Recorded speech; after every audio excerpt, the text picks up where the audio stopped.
The executive in first class was still laughing when the oxygen masks dropped. His cruel joke about the homeless girl in row 9 died in his throat as the Boeing 777 shuddered through another violent downdraft. In the chaos that followed, as navigation systems failed and storm walls closed in around Aurora Flight 472, nobody noticed the quiet woman in the faded hoodie slip forward toward the cockpit. Nobody, that is except First Officer Liam Park, who heard her whisper 2 words that would save 247 lives: Night Wren. Sometimes the person you least expect holds the key to survival. This is that story. Comment below with your city, so I can see how far this tale travels. The red-eye from Seattle to Tokyo had been cursed from the moment passengers started boarding. Flight attendant Kayla Martinez noticed it first, the way certain travelers eyed each other with that particular disdain reserved for overnight flights. The economy cabin buzzed with the tired irritation of people forced into proximity, their personal space compressed into aluminum tubes hurtling through darkness at 35,000 feet. In row 9 middle seat sat a young woman who seemed determined to make herself invisible. Her oversized hoodie was pulled up despite the cabin's warmth, dark hair spilling out in waves that partially obscured her face.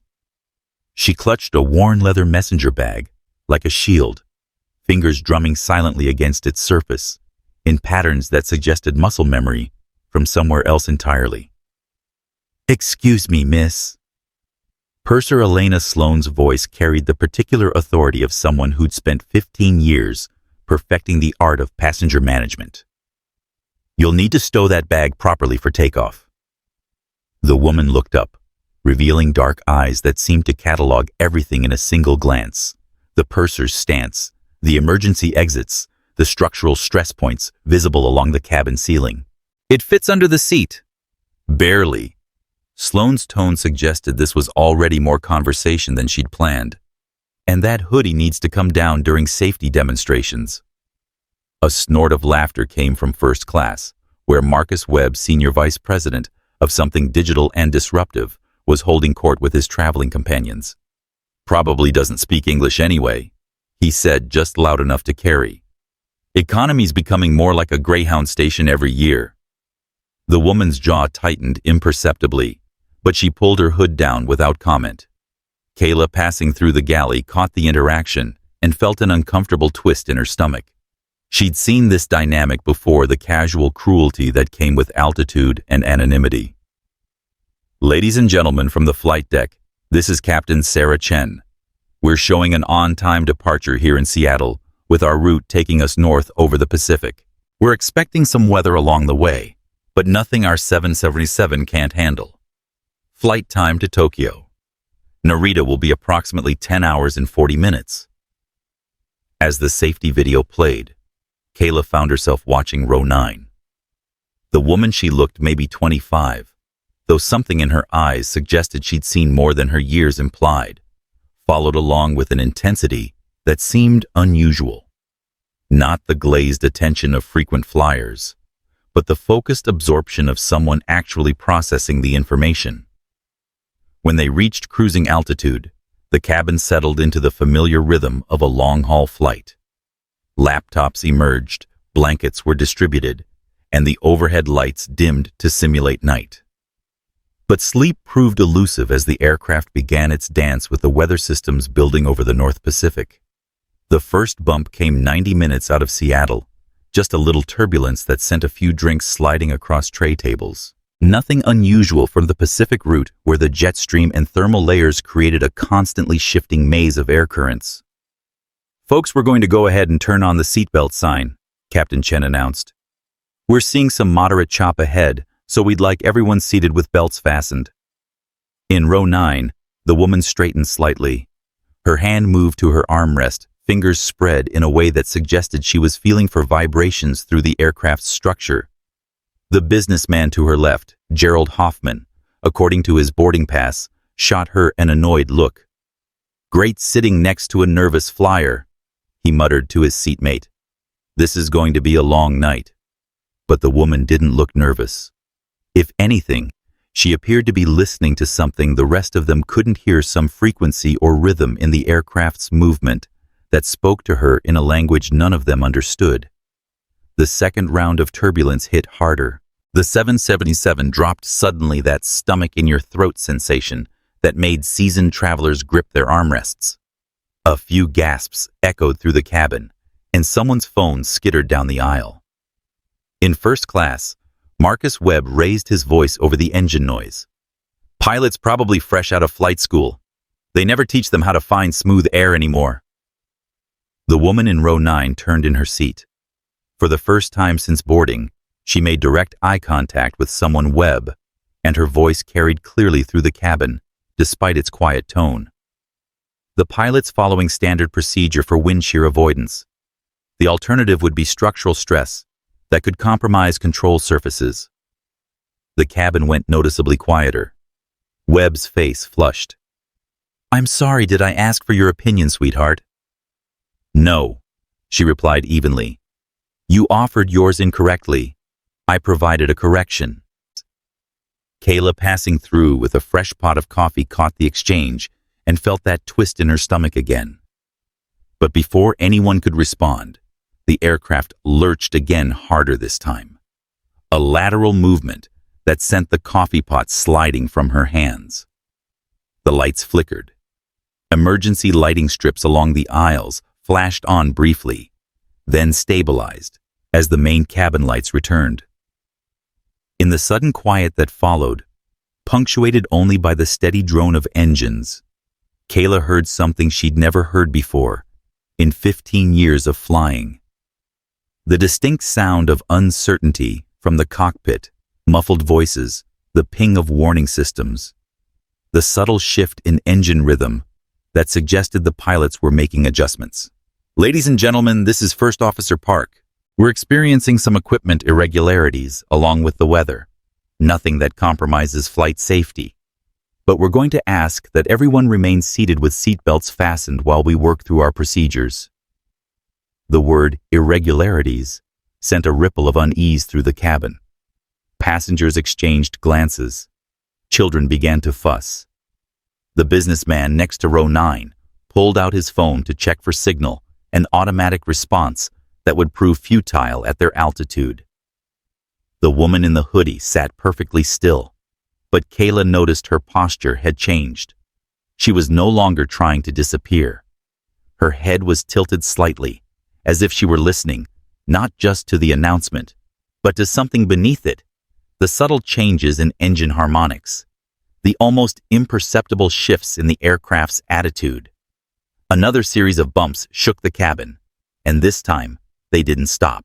The turbulence became continuous, a rolling motion that made walking impossible and turned simple tasks like opening a water bottle into exercises in coordination. "This is getting ridiculous," Webb announced to first class. "I'm calling the airline when we land. This is not the level of service I pay for." "Actually," came a voice from row 9, "you're paying for transportation from point A to point B. Weather and equipment malfunctions weren't included in your ticket price." Every head in the vicinity turned. The woman hadn't raised her voice, but something in her tone, a combination of confidence and barely contained frustration, cut through the ambient noise like a blade. Webb unbuckled his seatbelt, despite the warning signs, and stood gripping the seatbacks for support as the aircraft continued its rough ride. "Listen, kid, I don't know who you think you are, but—" He was interrupted by a sound that turned every passenger's blood cold, the distinctive whoosh of oxygen masks deploying. They dropped from the ceiling panels like yellow flowers, blooming and fast-forward, dangling and swaying with the aircraft's motion. The automated announcement began immediately. "Oxygen masks have been deployed as a precautionary measure. Place the mask over your nose and mouth, secure the elastic strap behind your head, and breathe normally. Assist children and others who need help before assisting yourself." Panic was instantaneous. Passengers grabbed for masks, some fumbling with the straps, others hyperventilating into the plastic cups. A child 3 rows back began crying. Not the fussy crying of an uncomfortable toddler, but the terrified wailing of someone who sensed genuine danger. In the chaos, Kayla noticed something remarkable. The woman in row 9 had her mask on correctly, within seconds. But instead of focusing on herself, she was helping the elderly man across the aisle adjust his straps, while simultaneously keeping one eye on the small child behind her, whose parents were struggling with their own equipment. "Breathe normally," she said, her voice somehow carrying clearly despite the mask. "The flow is constant. Fighting it makes it worse." Her calm seemed to create a small bubble of stability in the surrounding panic. The elderly man's breathing slowed. The child's parents got their masks sorted and were able to help their daughter. But Webb, still standing and maskless, had turned an alarming shade of red. "This is exactly what I'm talking about," he shouted, his voice muffled and strained. "Incompetent crew, faulty equipment. Sit down and put your mask on," the woman said sharply. It wasn't a suggestion. "Don't tell me what to—" The aircraft dropped again violently enough that Webb crashed into the seat in front of him.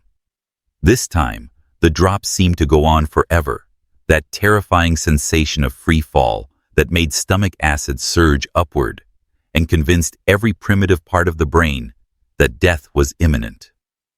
When the aircraft finally caught itself and resumed level flight, the cabin was dead silent except for the hiss of oxygen and the quiet sobbing of passengers who'd reached their emotional breaking point. Purser Sloan's voice came over the intercom, professional, but strained. "Ladies and gentlemen, please remain calm and keep your oxygen masks in place. The flight crew is addressing the situation. We'll have more information for you shortly." In row 9, the woman in the hoodie was removing her mask slowly, watching the flow meter to confirm the emergency was passing. As she did, Kayla noticed something that made her pause. The woman's breathing was completely controlled, her movements precise and economical. This wasn't someone who'd panicked and recovered. This was someone who'd never panicked at all. More interesting was what happened next. As other passengers sat in stunned silence or continued to sob quietly, the woman opened her messenger bag and pulled out what looked like a small notebook. But as Kayla moved closer, under the pretense of checking on passengers, she could see it wasn't a notebook at all. It was a flight log. The pages were filled with entries in neat handwriting: dates, aircraft types, weather conditions, technical notes that used terminology Kayla recognized from her aviation training, but didn't fully understand. This wasn't the journal of a nervous flyer or an aviation enthusiast. This was the professional record of someone who belonged in cockpits. "Ma'am." Kayla knelt beside row 9, speaking quietly. "Are you all right? Can I get you anything?" The woman looked up, and for the first time, Kayla saw something other than carefully controlled composure in her eyes: concern. Not for herself, but for the aircraft and everyone on it. "How long since the pressure warning?" she asked quietly. Kayla blinked. Most passengers didn't know there had been a pressure warning. The oxygen deployment could have been triggered by several different systems. How did you know about that?" "The descent rate before the masks deployed, and the engine sound changed. They're running richer than normal. You've got a slow leak somewhere, probably in the pressurization system." The woman's voice was matter-of-fact clinical, but Kayla could hear the underlying tension. This wasn't academic knowledge. This was the assessment of someone who understood exactly how serious their situation was becoming. "Are you—" Kayla hesitated. "Do you work in aviation?" Before the woman could answer, the intercom crackled again. This time it was Captain Chen, and her voice carried a note of careful control that made every passenger lean forward. "Folks, I want to give you an update on our situation. We're dealing with some pressure system anomalies, along with navigational equipment irregularities, brought on by the severe weather. We're in contact with air traffic control and have requested priority routing to our alternate airport in Anchorage. We're about 90 minutes out from landing, and while this isn't the Tokyo arrival, we all planned we're going to get everyone on the ground safely. The announcement triggered another wave of anxiety through the cabin. Passengers began talking among themselves, voices rising as the reality of an emergency landing sank in. Cell phones came out despite their uselessness, as if the act of holding them provided some connection to the world below. In first class, Marcus Webb had finally put his oxygen mask on, but his voice was still audible as he complained to anyone who would listen. This is a lawsuit waiting to happen. Equipment failures, emergency landings. I've got meetings in Tokyo that are worth more than this airline's entire insurance policy. The woman in row 9 closed her flight log with a snap that was somehow more ominous than any of Webb's bluster. She looked at Kayla with an expression that seemed to weigh a dozen different factors. "I need to speak with your first officer," she said quietly. Kayla felt her eyebrows rise. "I'm sorry, ma'am, but passengers aren't allowed in the cockpit during an emergency situation." "I understand the regulation." The woman's voice remained calm, but there was an urgency beneath it that made Kayla pause. "But you need to understand that your navigational irregularities aren't weather-related. They're systematic, and they're getting worse." "How could you possibly know that?" Instead of answering directly, the woman opened her flight log again and pointed to a series of entries from the past hour. Kayla could see notations about heading changes, altitude variations, and engine adjustments, a detailed record of the flight's progression that she'd somehow compiled from her middle seat in economy. The course correction started small. The woman explained, her finger tracing the entries. "Standard weather avoidance, but they're becoming more frequent and more dramatic. That's not turbulence, that's your navigation system giving you false readings, probably due to magnetic interference from the storm." Kayla stared at the log. The level of detail was impossible unless someone had extensive aviation training and knew exactly what to look for. "Who are you?" she asked. Before the woman could answer, the aircraft lurched again. Not the sharp drop of turbulence, but a slow, sickening slide to one side that lasted far too long. Emergency lighting flickered on and off, and somewhere in the cabin, someone screamed. When the aircraft finally straightened, the woman in row 9 was unbuckling her seatbelt. "My call sign is Night Wren," she said quietly, standing with the fluid motion of someone accustomed to moving in confined spaces during rough conditions. "And if your pilots don't get accurate navigation data in the next 30 minutes, we're going to fly into a mountain." The pronouncement hit Kayla like a physical blow. Around them, other passengers were beginning to notice the interaction. The flight attendant kneeling in the aisle. The young woman standing despite the seatbelt sign. The tension crackling between them like static electricity. "You're military," Kayla whispered. "Was." Night Wren's eyes swept the cabin, taking in the frightened passengers, the flickering lights, the subtle wrongness in the aircraft's attitude that most people couldn't perceive, but she clearly could. "Combat pilot, electronic warfare navigation systems. And right now, I'm the only person on this aircraft who can help your flight crew figure out why their instruments are lying to them." Another course correction more pronounced than the last. A few passengers gasped as they felt the aircraft bank sharply to the left. In first class, Marcus Webb's voice rose above the engine noise. "What kind of Mickey Mouse operation is this? Are we flying in circles?" Night Wren's jaw tightened. She looked at Kayla with an expression that somehow conveyed both urgency and infinite patience. "The storm you're flying through isn't just weather," she said. "It's massive electromagnetic disturbance that's interfering with GPS compass readings. Probably your terrain awareness systems too. Your pilots are flying blind, making corrections based on false information." Kayla felt the blood drain from her face. "How long before we hit something we can't see coming?" Night Wren glanced at her watch, Then, at the cabin windows, where nothing was visible except swirling darkness.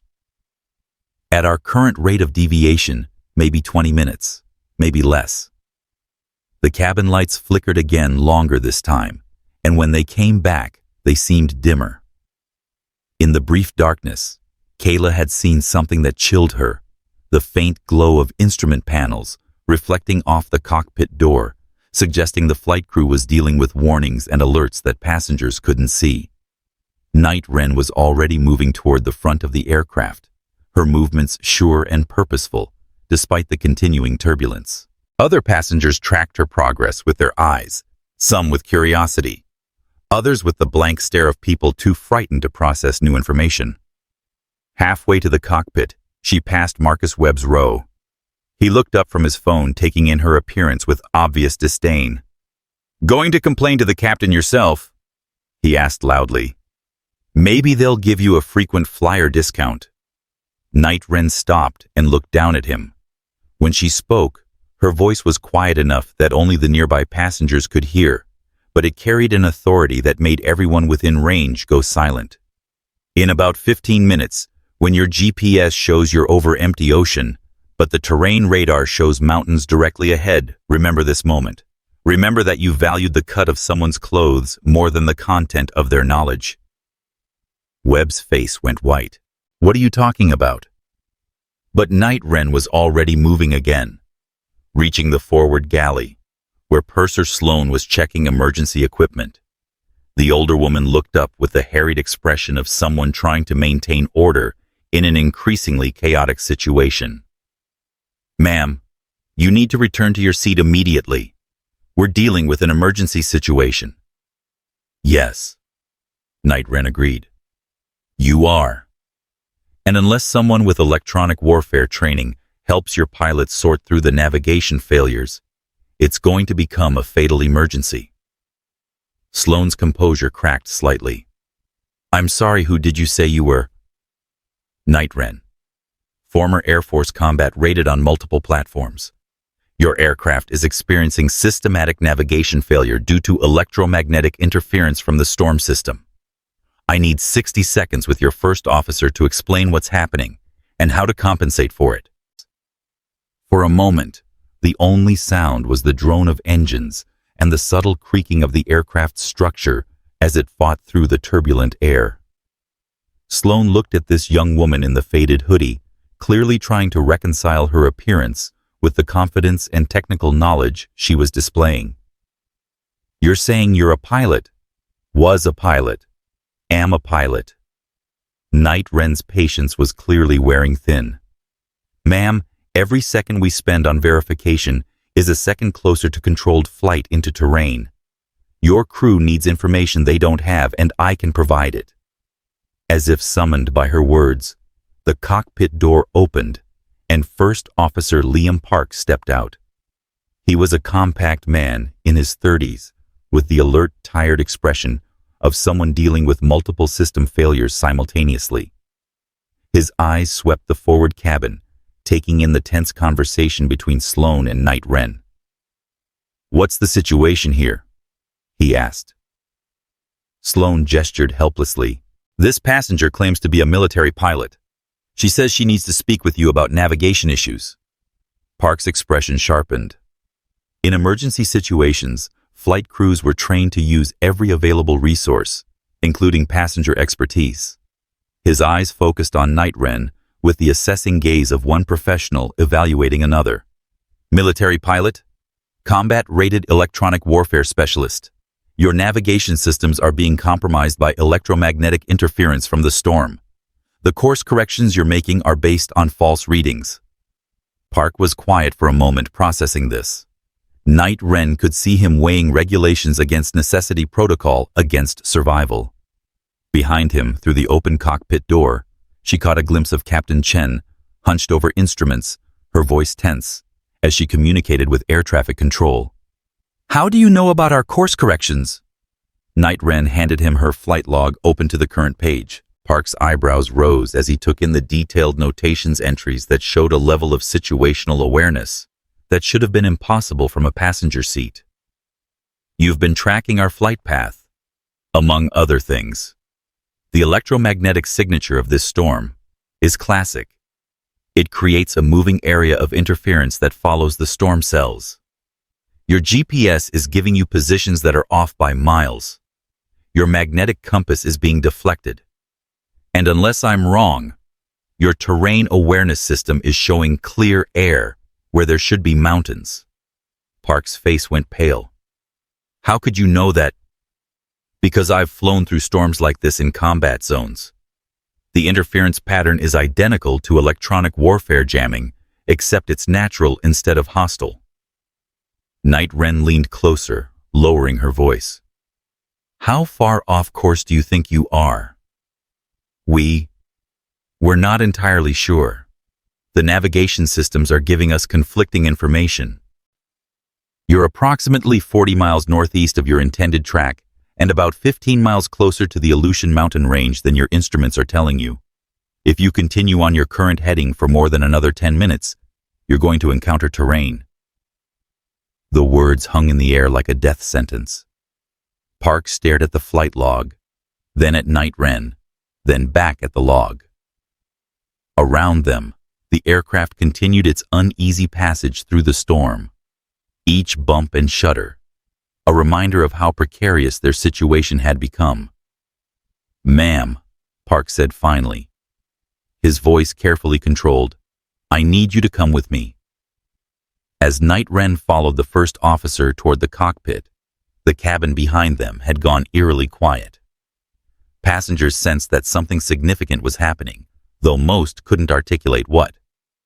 The woman who'd been dismissed as a nobody in a hoodie was being escorted to the front of the aircraft by the flight crew. In row 9, Gerald Hoffman turned to his seatmate with a confused expression. Did she just say something about mountains? 3 rows behind the elderly man, whom Night Wren had helped with his oxygen mask, was staring at the flight log entry she'd shown him earlier, a page full of technical notations that he now realized might be the difference between life and death. And in first class, Marcus Webb was no longer complaining. He was staring out the window at the swirling darkness, his phone forgotten in his lap, wondering what he'd missed about the quiet woman who'd sat behind him for the past 2 hours. The cabin lights flickered again, longer this time, and when they steadied, everyone could see that the woman in the hoodie had disappeared into the cockpit. Outside, the storm raged on its electromagnetic fingers, reaching out to twist navigation signals and confuse instruments. But inside the cockpit of Aurora Flight 472, for the first time in an hour, there was a voice that understood exactly what they were flying through and how to find their way home. The woman they'd called Night Wren was about to prove that sometimes salvation comes from the most unexpected places, wearing the most unlikely clothes, sitting in the seat nobody notices. But first, she had to convince a crew of strangers to trust her with the lives of 247 souls flying blind through the darkness toward mountains they couldn't see. The real test was just beginning.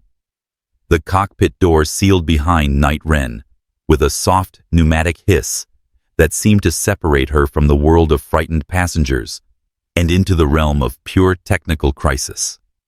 Captain Sarah Chen looked up from a maze of instruments that told contradictory stories, her face etched with the controlled tension of someone trying to fly an aircraft that had become fundamentally unreliable. "Captain, this is the passenger I mentioned," First Officer Park said, his voice tight. "She claims to have combat experience with electromagnetic interference." Chen's eyes swept over Night Wren, taking in the civilian clothes and youthful appearance with the rapid assessment of someone who'd learned to evaluate people under pressure. "Your military." "Was. Captain Ava Wren, call sign, Night Wren. Electronic Warfare Specialist Combat, rated on F-18s and F-35s. Night Wren's voice was crisp, professional. "Sir, with respect, you need to stop trusting your primary navigation systems immediately." The captain's jaw tightened. That's a hell of a thing to say to someone flying a commercial aircraft with 247 souls on board. "Yes, ma'am, it is. And if you continue following GPS guidance for another 8 minutes, those souls are going to impact terrain at cruise speed. Park pulled up the navigation display, its glowing screen showing their position as a steady blip, moving across the blue expanse of the North Pacific. To the untrained eye, it looked perfectly normal. They appeared to be flying safely over open ocean with hours to go before approaching land. According to this, we're nowhere near mountains, Chen said, but her voice carried a note of uncertainty. Night Wren leaned forward, studying the display, with the focused intensity of someone reading a language few others understood. Captain, look at your heading indicator versus your actual magnetic compass. What's the deviation? Chen's eyes flicked to the instruments, and Night Wren saw the exact moment recognition dawned. 15 degrees, but that could be normal magnetic variation for this area. Could be, except 15 minutes ago it was 8 degrees. 10 minutes ago it was 12 degrees. The deviation is increasing because the storm's electromagnetic field is intensifying, and it's moving with us. The aircraft shuddered through another series of bumps, and warning chimes sounded from multiple systems. Park's hands moved across the panel, acknowledging alerts that seemed to multiply faster than he could clear them. Terrain radar shows clear, Chen said, but now she sounded like someone trying to convince herself. That's because terrain radar relies on GPS positioning to orient itself. If GPS thinks you're 40 miles west of your actual position, terrain radar is looking for mountains in empty ocean. Night Wren's finger traced a path on the navigation screen. Captain requests permission to demonstrate something.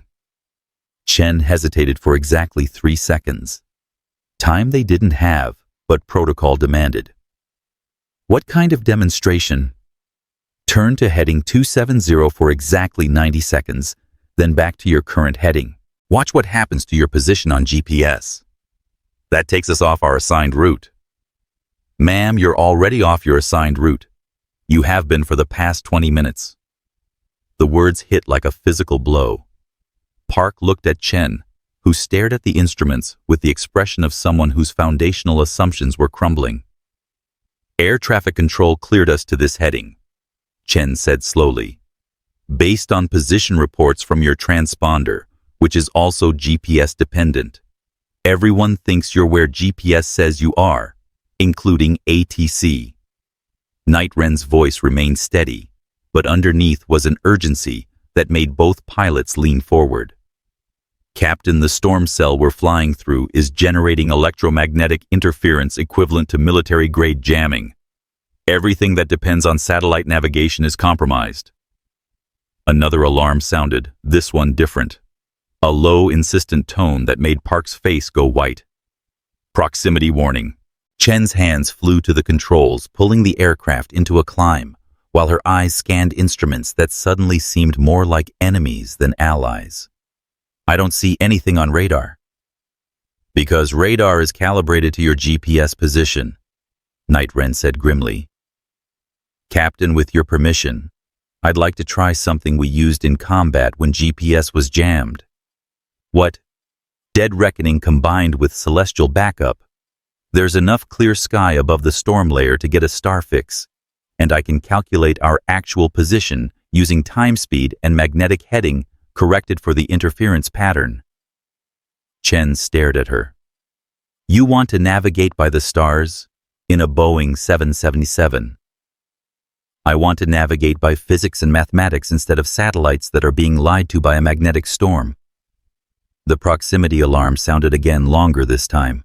Through the cockpit windows, nothing was visible except swirling clouds, illuminated by their navigation lights. But somewhere in that darkness was terrain that their instruments couldn't see.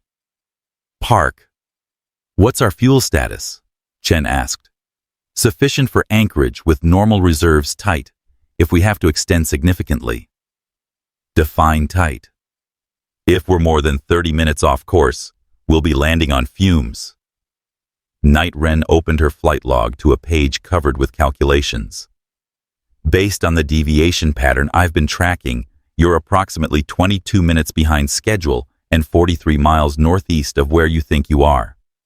That puts you—" She paused, running through mental calculations that would have required a computer for most people, 14 minutes from the outer edge of the Aleutian mountain range.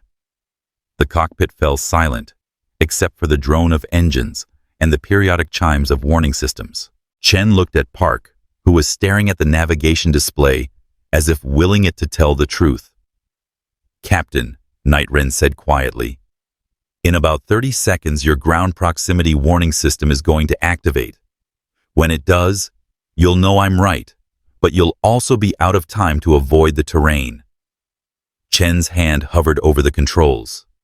Everything in her training said to trust the instruments. Follow procedures, rely on the systems that had been proven over millions of flight hours.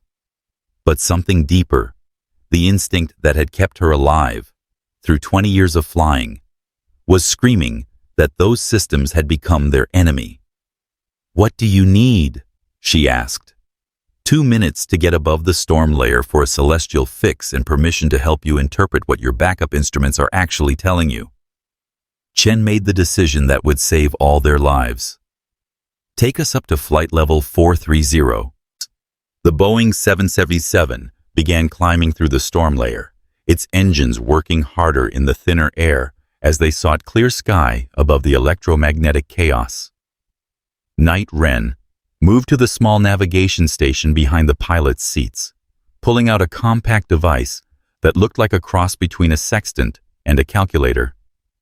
"Personal navigation backup," she explained, catching Park's curious look. "Never flew a mission without it." As they broke through the top of the storm layer, stars suddenly became visible through the cockpit windows, a brilliant canopy that most commercial pilots rarely saw clearly. Night Wren worked quickly, taking readings and entering calculations into her device, while the pilots maintained their climb. "There," she said, after 90 seconds of intense concentration. "We're at 61 degrees, 47 minutes north, 156 degrees, 12 minutes west." Park pulled up their GPS position and compared it to Night Wren's calculation. His face went ashen. That's 41 miles northeast of our GPS position, and approximately 8 minutes from terrain at our current heading and speed." Captain Chen stared at the readings, then at Night Wren, then at the star-filled sky above them. The moment stretched between belief and disbelief, between trusting proven technology and trusting a stranger in a hoodie who claimed to navigate by starlight. The ground proximity warning system chose that moment to make its decision for them. "Terrain, terrain! Pull up! Pull up!" The computerized voice filled the cockpit with mechanical urgency as Chen's hands instinctively pulled back on the controls, sending the aircraft into a steep climb. But the warning continued, growing more insistent as systems detected obstacles that shouldn't have existed in the middle of the Pacific Ocean. "Jesus Christ," Park whispered, watching the radar altimeter count down the distance to ground that their navigation systems insisted wasn't there. Night Wren was already moving her hands, finding backup instruments that commercial pilots rarely used, except in training. "Captain, disconnect the autopilot and fly manual heading 240. Descend to flight level 380 and maintain that altitude." "That takes us completely off course." "No, ma'am. That takes us back on course. Your GPS course is what's been leading you into the mountains." Chen's training warred with her instincts for exactly 3 seconds before survival overcame protocol. She clicked off the autopilot and turned to the heading Night Wren had specified, feeling the aircraft bank away from whatever terrain had triggered the proximity warnings. As they settled onto the new heading, the ground proximity alarms fell silent. The silence in the cockpit was profound, the kind of quiet that follows a near-death experience when the mind struggles to process how close disaster had come. Park was staring at his instruments as if seeing them for the first time, while Chen's hands remained tense on the controls. "How long have we been off course?" Chen asked quietly. "Night." Wren consulted her log, flipping back through pages of meticulous notations. The deviation started small about an hour and 20 minutes ago. Storm-related magnetic interference that your systems initially compensated for. But as we got deeper into the cell, the interference intensified faster than the computers could adjust. And you tracked all of this from a passenger seat? Yes, ma'am. Old habits. Night. Wren looked up from her calculations. Captain, we need to establish communications with Anchorage Approach and explain our situation. Your transponder is still broadcasting a false position, so ATC thinks you're somewhere you're not. Park was already reaching for the radio when a new voice cut through the cockpit speakers. Not air traffic control, but the airline's operations center. Aurora 472, this is dispatch. We're showing you significantly off your filed route. Please confirm your navigation status. Chen and Park exchanged glances. Company operations had been tracking their GPS position and noticed the dramatic course changes, but they didn't understand the reason behind them. Dispatch Aurora 472. Chen responded carefully.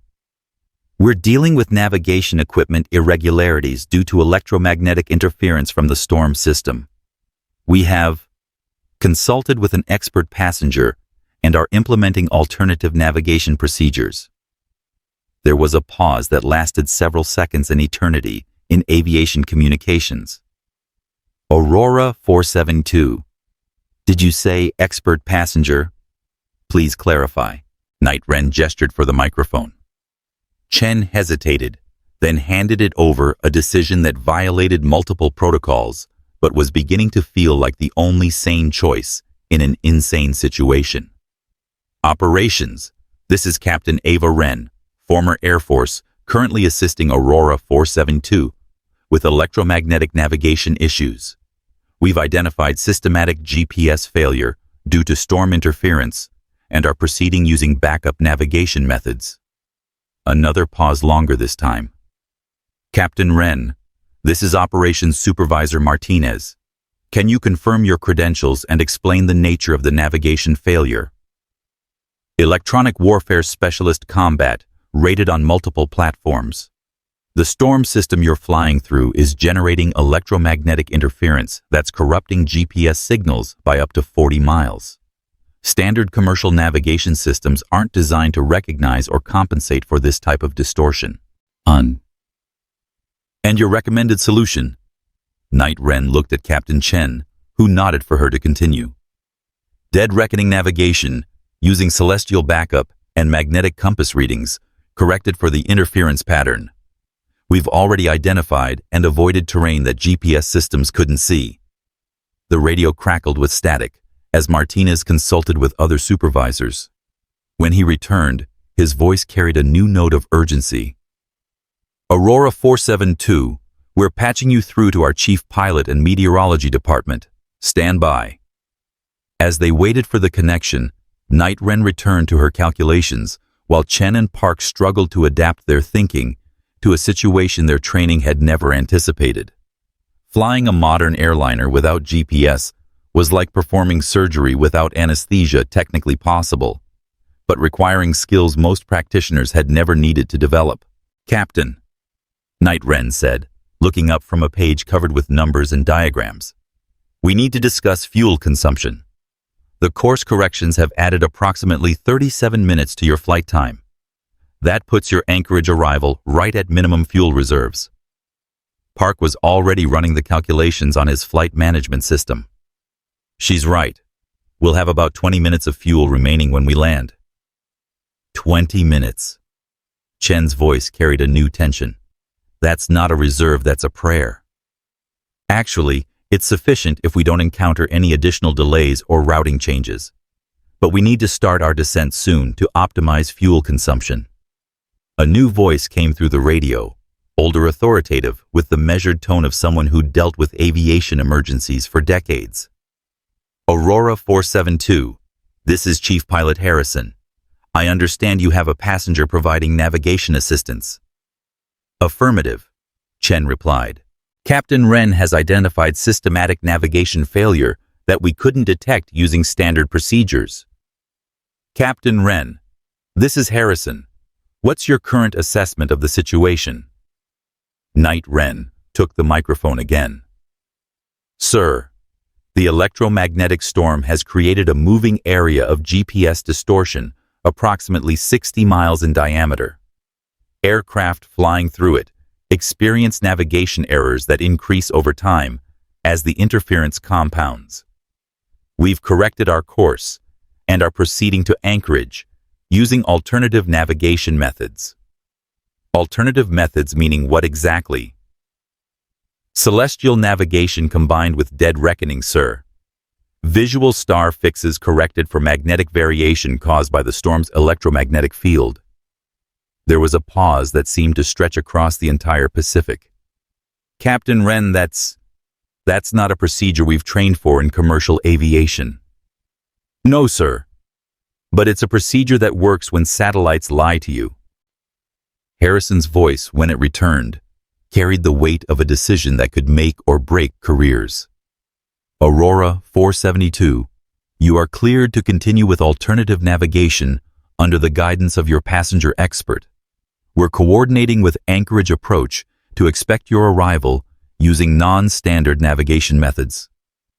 As the radio fell silent, Night Wren felt the weight of 247 lives settling more heavily on her shoulders. She'd convinced the flight crew and airline operations to trust her. But now she had to deliver on that trust, while flying through a storm that was actively trying to kill them. Captain, she said, returning to her calculations, I recommend we begin our descent in approximately 12 minutes. That will put us on a stable approach path to Anchorage with adequate fuel reserves. 12 minutes. Chen looked at her instruments, which still insisted they were flying over empty ocean with hours to go before landfall. This is the strangest flight I've ever been part of. Yes, ma'am, but everyone's going to walk away from it. As if summoned by her words, the intercom chimed with an incoming call from the cabin. Park answered, and flight attendant Kayla's voice filled the cockpit with barely controlled anxiety. Captain, we're getting questions from passengers. They want to know why we're flying in circles and whether we're lost. Chen looked at Night Wren, who shrugged. They're not wrong. We were lost. Now we're not. Tell them, Chen said into the intercom, that we've encountered navigation equipment irregularities due to the storm, but we're working with a qualified expert to resolve the situation. Emphasize that everyone is safe, and we're on course for a normal landing in Anchorage. A qualified expert? Kayla's voice carried surprise. You mean the woman from row 9? That's correct. There was a pause before Kayla responded. Captain, the passengers in first class they're not handling this well. Especially Mr. Webb. He's demanding to speak with you personally. Night Wren snorted softly. Some people mistake volume for authority. Chen's lips quirked in what might have been a smile under different circumstances. Tell Mr. Webb that I'm rather busy keeping his aircraft in the air, but I'll be happy to discuss customer service issues after we land safely. As Kayla signed off, the cockpit settled into the focused quiet of professionals working through a crisis. Night Wren continued her calculations, while the pilots adapted to flying by instruments they'd barely used since training. Outside, the storm continued its electromagnetic assault on their systems, but now they were fighting back with mathematics and starlight. Contact with Anchorage Approach in 8 minutes, Park reported. Visual confirmation of terrain in 14 minutes. Night Wren added, consulting her charts. Chen nodded, her hands steady on the controls as she flew by instinct and experience, rather than the computer systems she'd relied on for years. You know, she said quietly, 20 years of commercial flying, and I never thought I'd end up navigating by the stars. Most pilots never do, Night Wren replied. But most pilots never fly through electromagnetic storms that can kill satellites. The aircraft continued its steady progress through the darkness, guided now by ancient navigation methods and human expertise, rather than the electronic systems that had betrayed them. Behind them, the cabin full of passengers waited anxiously for explanations, that would be difficult to provide.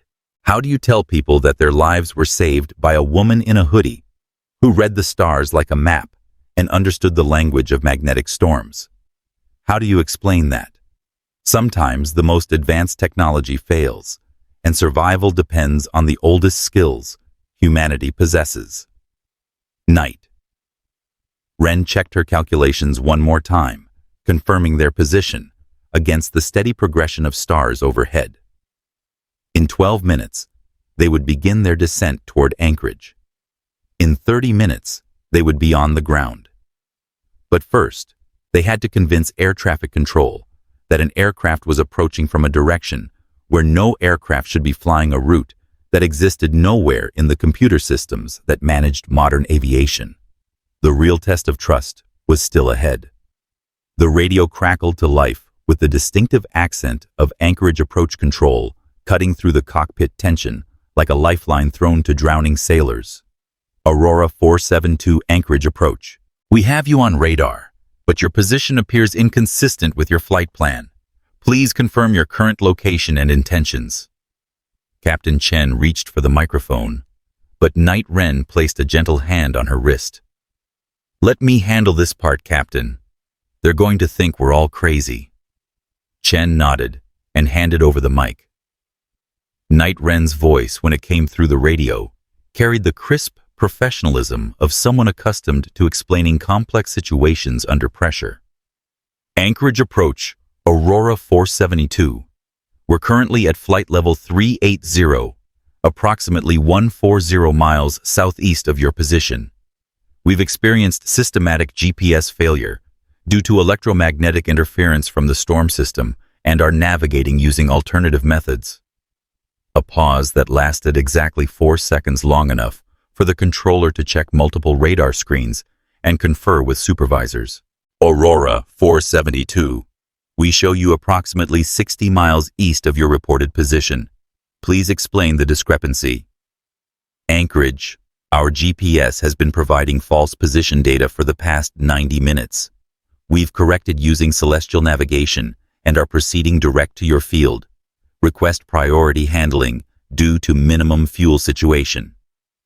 The silence that followed was the kind that aviation professionals recognize as the moment when everyone realizes they're dealing with something outside normal procedures. In the background, Night Wren could hear muffled conversations as the approach controller consulted with supervisors who were probably staring at radar screens, trying to reconcile conflicting information. Aurora 472, standby. During the wait, First Officer Park was running fuel calculations that painted an increasingly narrow margin for error. Captain, we're cutting this close. Any delays in approach or landing, and we'll be declaring a fuel emergency. Night Wren looked up from her navigation charts. How close?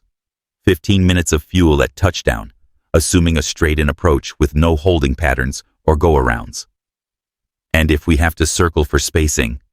Park's expression provided the answer before his words did. We won't have enough fuel to reach an alternate airport. Captain Chen absorbed this information with the stoic calm of someone trained to function under pressure. But Night Wren could see the tension in her shoulders, the slight whitening of her knuckles as she gripped the controls. They were approaching the point where multiple crises could cascade into catastrophe. The radio came alive again this time, with a different voice, older, more authoritative. Aurora 472, this is Anchorage Approach Supervisor. We've been briefed on your navigation situation by your company operations. We're prepared to provide radar vectors to final approach, but we need to understand your actual capabilities for navigation and landing. Night Wren exchanged glances with Captain Chen, who nodded for her to continue as primary communicator. Approach Supervisor, we have full manual flight capabilities and all landing systems operational. The issue is solely with GPS-dependent navigation systems. We can execute a standard ILS approach with radar vectors. Copy that. Aurora 472, we're showing weather at minimums for ILS approach visibility 3/4 mile in snow and fog. Are you prepared for a low visibility approach? The words hit the cockpit like ice water.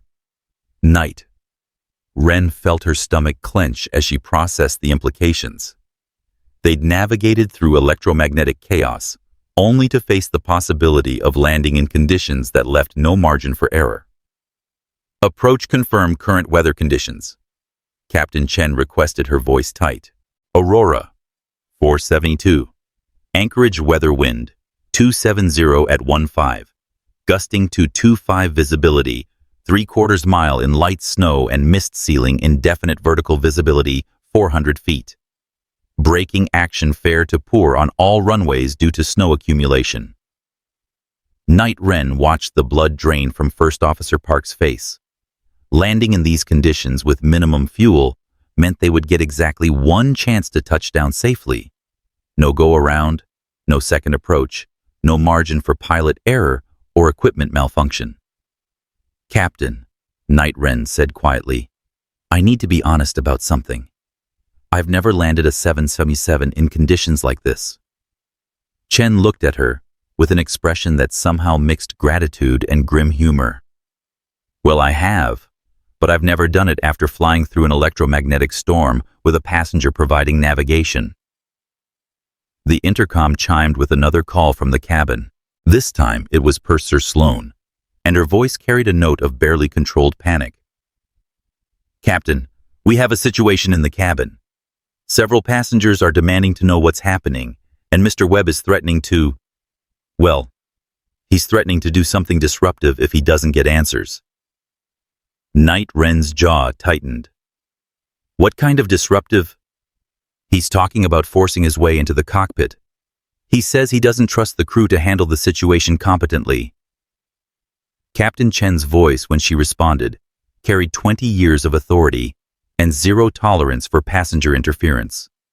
Purser Sloan informed Mr. Webb that any attempt to interfere with flight operations will result in federal charges and immediate restraint upon landing. If he persists, use whatever force necessary to maintain cabin security. Yes, Captain. As Sloan signed off, Night Wren felt a familiar surge of combat-trained anger. She'd seen this type before. People who confused wealth with wisdom, who believed their business success qualified them to second-guess professionals in life-or-death situations. Aurora 472 begin descent to flight level 240 and turn left heading 310 for initial vectors to the ILS runway 07 approach. Chen began the descent, and Night Wren felt her ears pop as cabin pressure adjusted.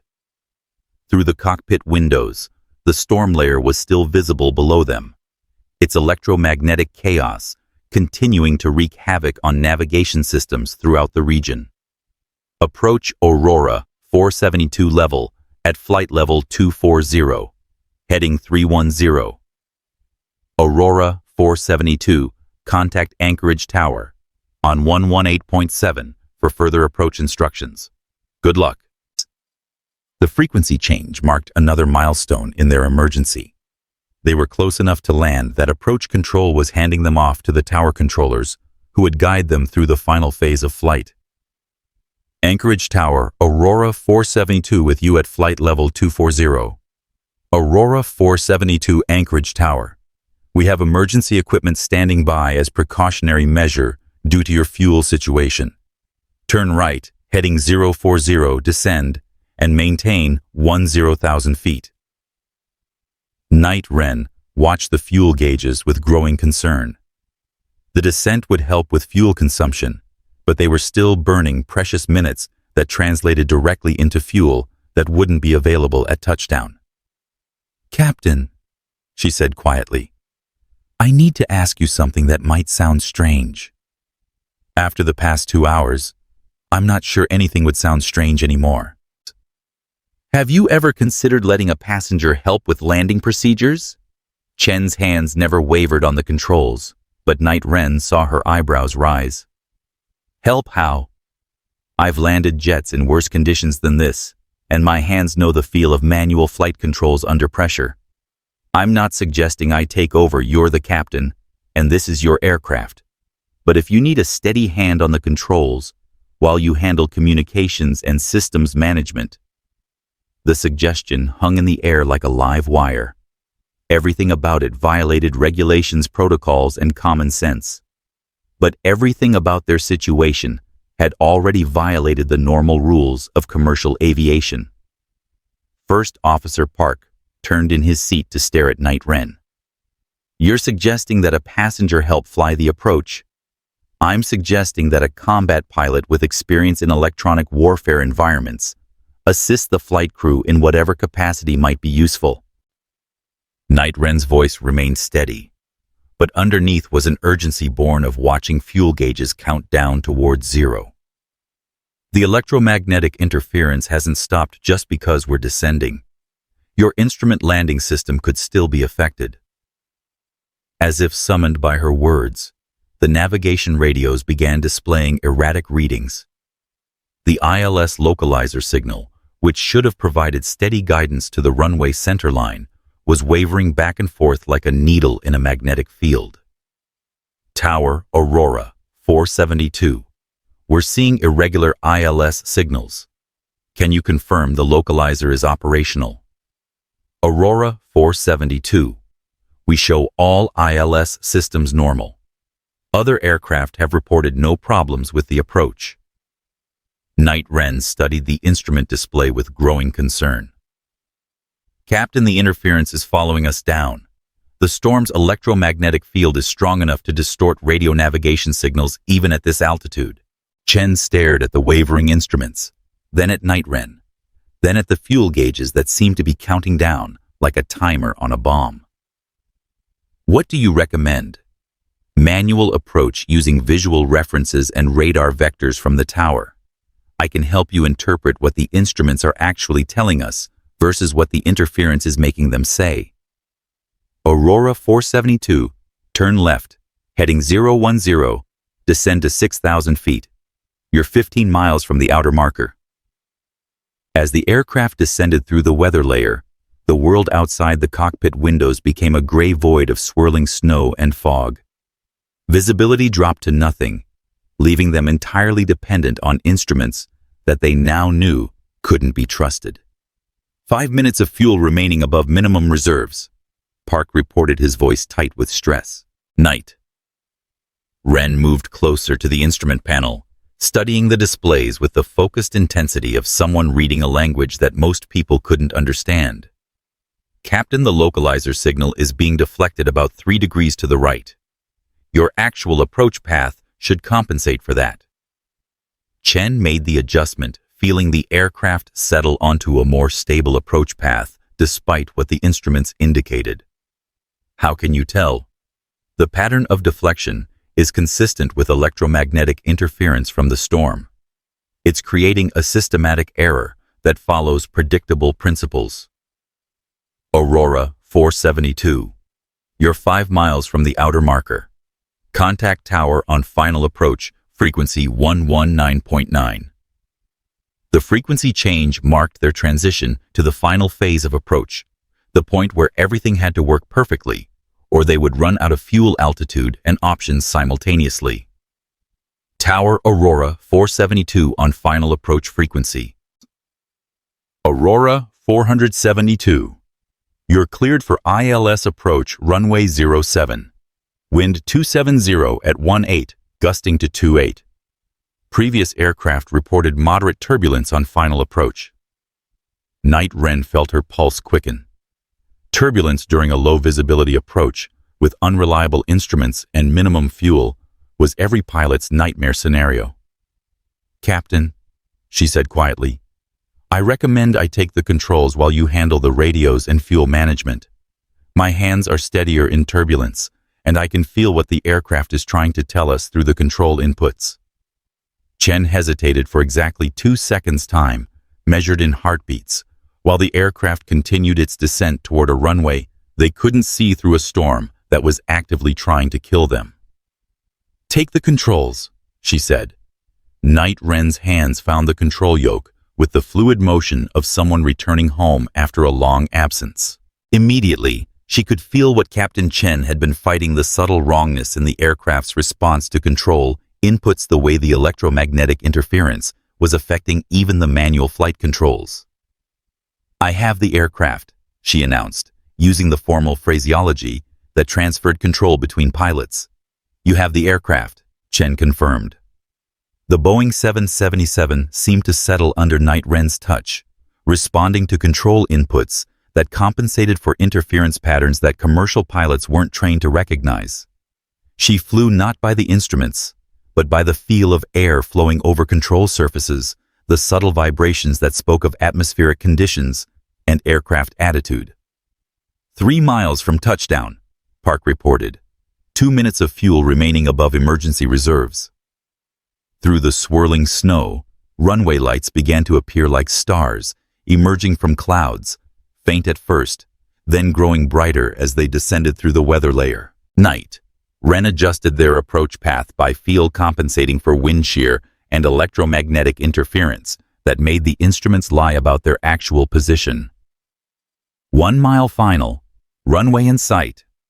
The concrete strip appeared through the snow like salvation itself, a ribbon of lights stretching ahead of them, offering the promise of solid ground and safety. But they were still flying through turbulence that shook the aircraft like a toy still burning fuel they couldn't spare, still trusting their lives to the steady hands of a woman who'd been a stranger 2 hours earlier. Aurora 472 wind check 260 at 20 gusting to 30. Runway condition braking action poor due to snow accumulation. Night Wren felt the aircraft shudder as a gust hit them from the side, pushing them toward the edge of the approach corridor. She corrected smoothly, her hands moving with the unconscious precision of someone who'd landed jets on aircraft carriers in weather that would ground commercial aviation. 500 feet, Park called out, reading their altitude above the ground. Visual with the runway, Night. Wren confirmed, her voice steady, despite the adrenaline coursing through her system. 400 feet, on glide path. The runway was growing larger in their windscreen now, its lights becoming distinct points rather than a distant glow. But the aircraft was still fighting the turbulence, still responding to control inputs that had to compensate for interference that shouldn't exist, but did. 300 feet, minimums.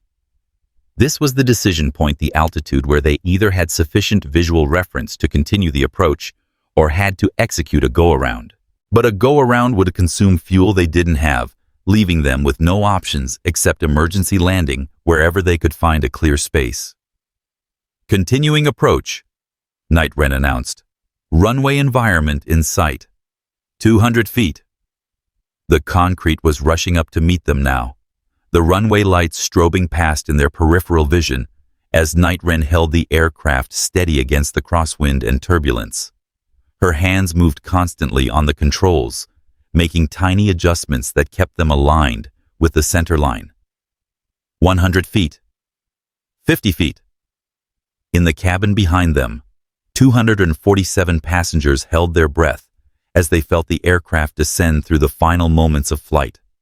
Some prayed, others gripped armrests until their knuckles went white, and a few, like the elderly man in row 12 who'd watched Night Wren help with oxygen masks, simply trusted that the quiet competence they'd witnessed would carry them safely home. 30 feet. 20 feet.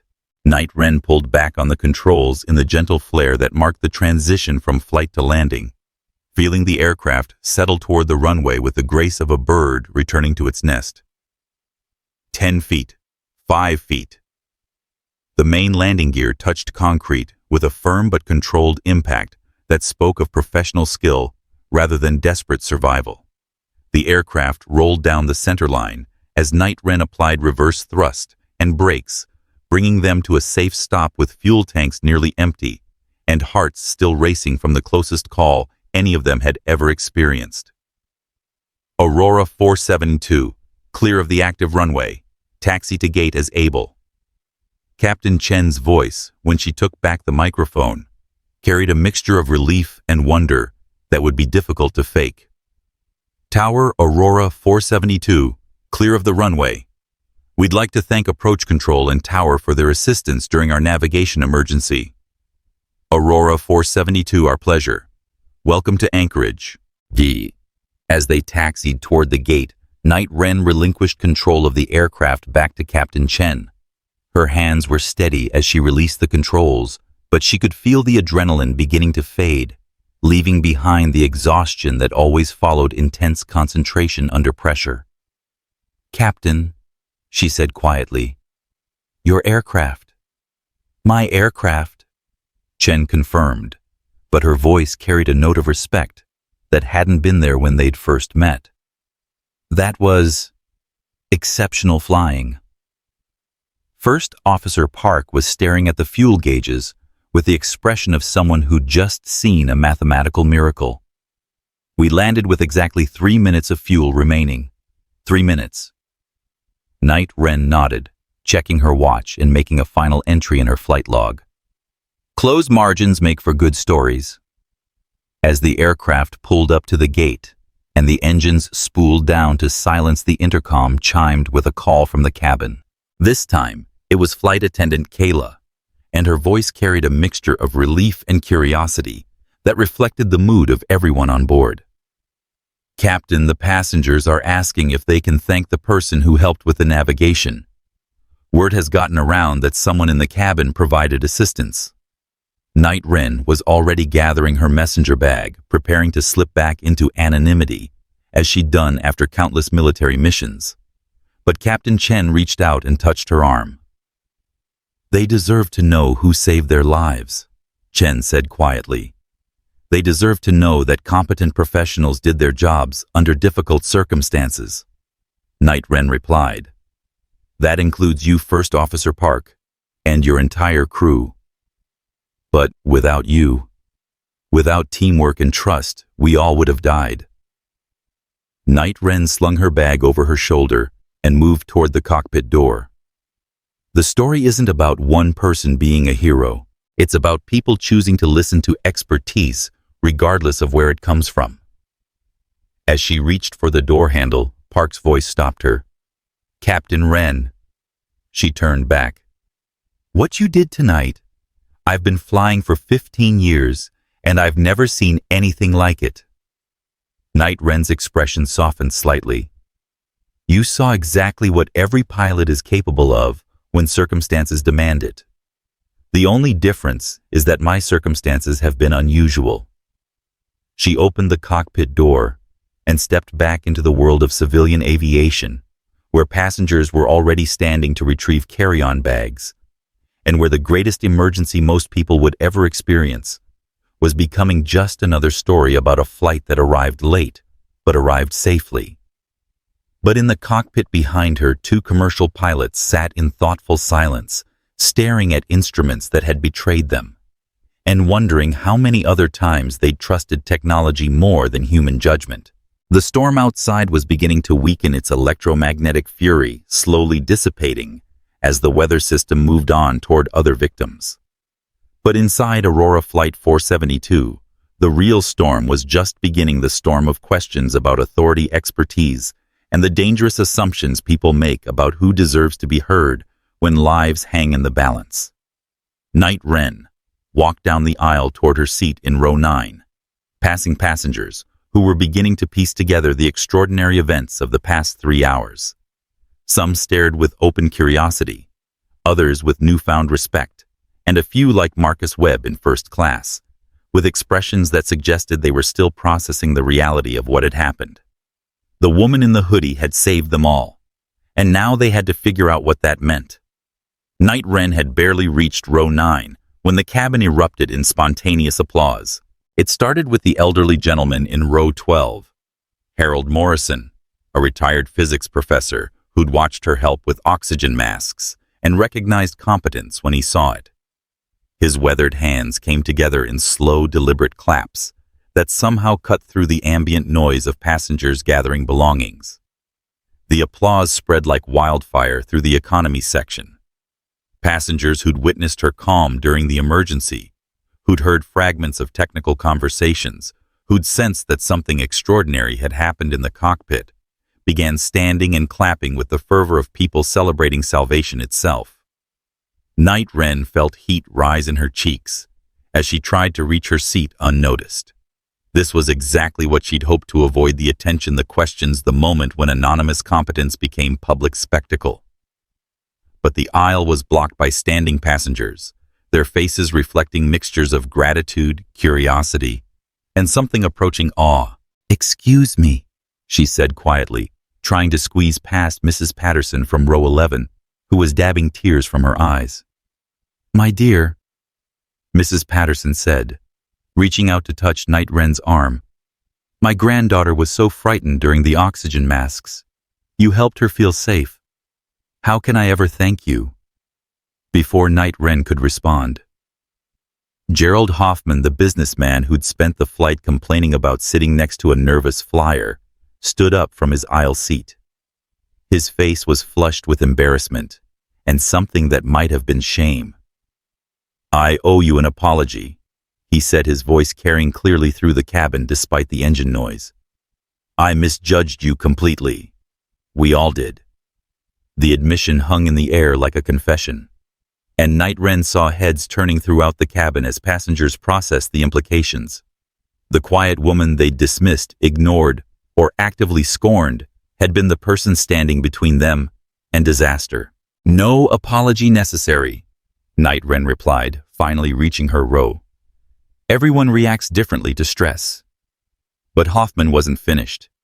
His business-trained mind was processing the evening's events with the systematic thoroughness that had built his career, and the conclusions were uncomfortable. "You knew, didn't you? From the beginning you knew something was wrong."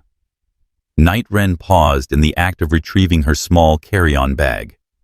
Around them, the cabin had grown quieter as passengers strained to hear her response.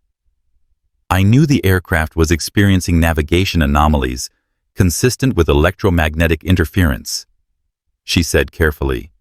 "Whether that constituted wrong depended on the crew's ability to recognize and compensate for the interference." "But you tried to tell us. During the turbulence, you explained about wind shear avoidance. Nobody listened." The words carried the weight of collective guilt. Night Wren looked around the cabin and saw faces reflecting the uncomfortable realization that they'd almost died because they'd valued appearances over expertise, assumptions over evidence. "People listen when they're ready to listen," she said simply. Tonight the flight crew listened when it mattered. From first class came the sound of raised voices, an argument that was growing in volume and intensity. Flight attendant Kayla was trying to maintain order, but the stress of the emergency landing had cracked the thin veneer of civilized behavior that typically governed passenger interactions. "This is unacceptable."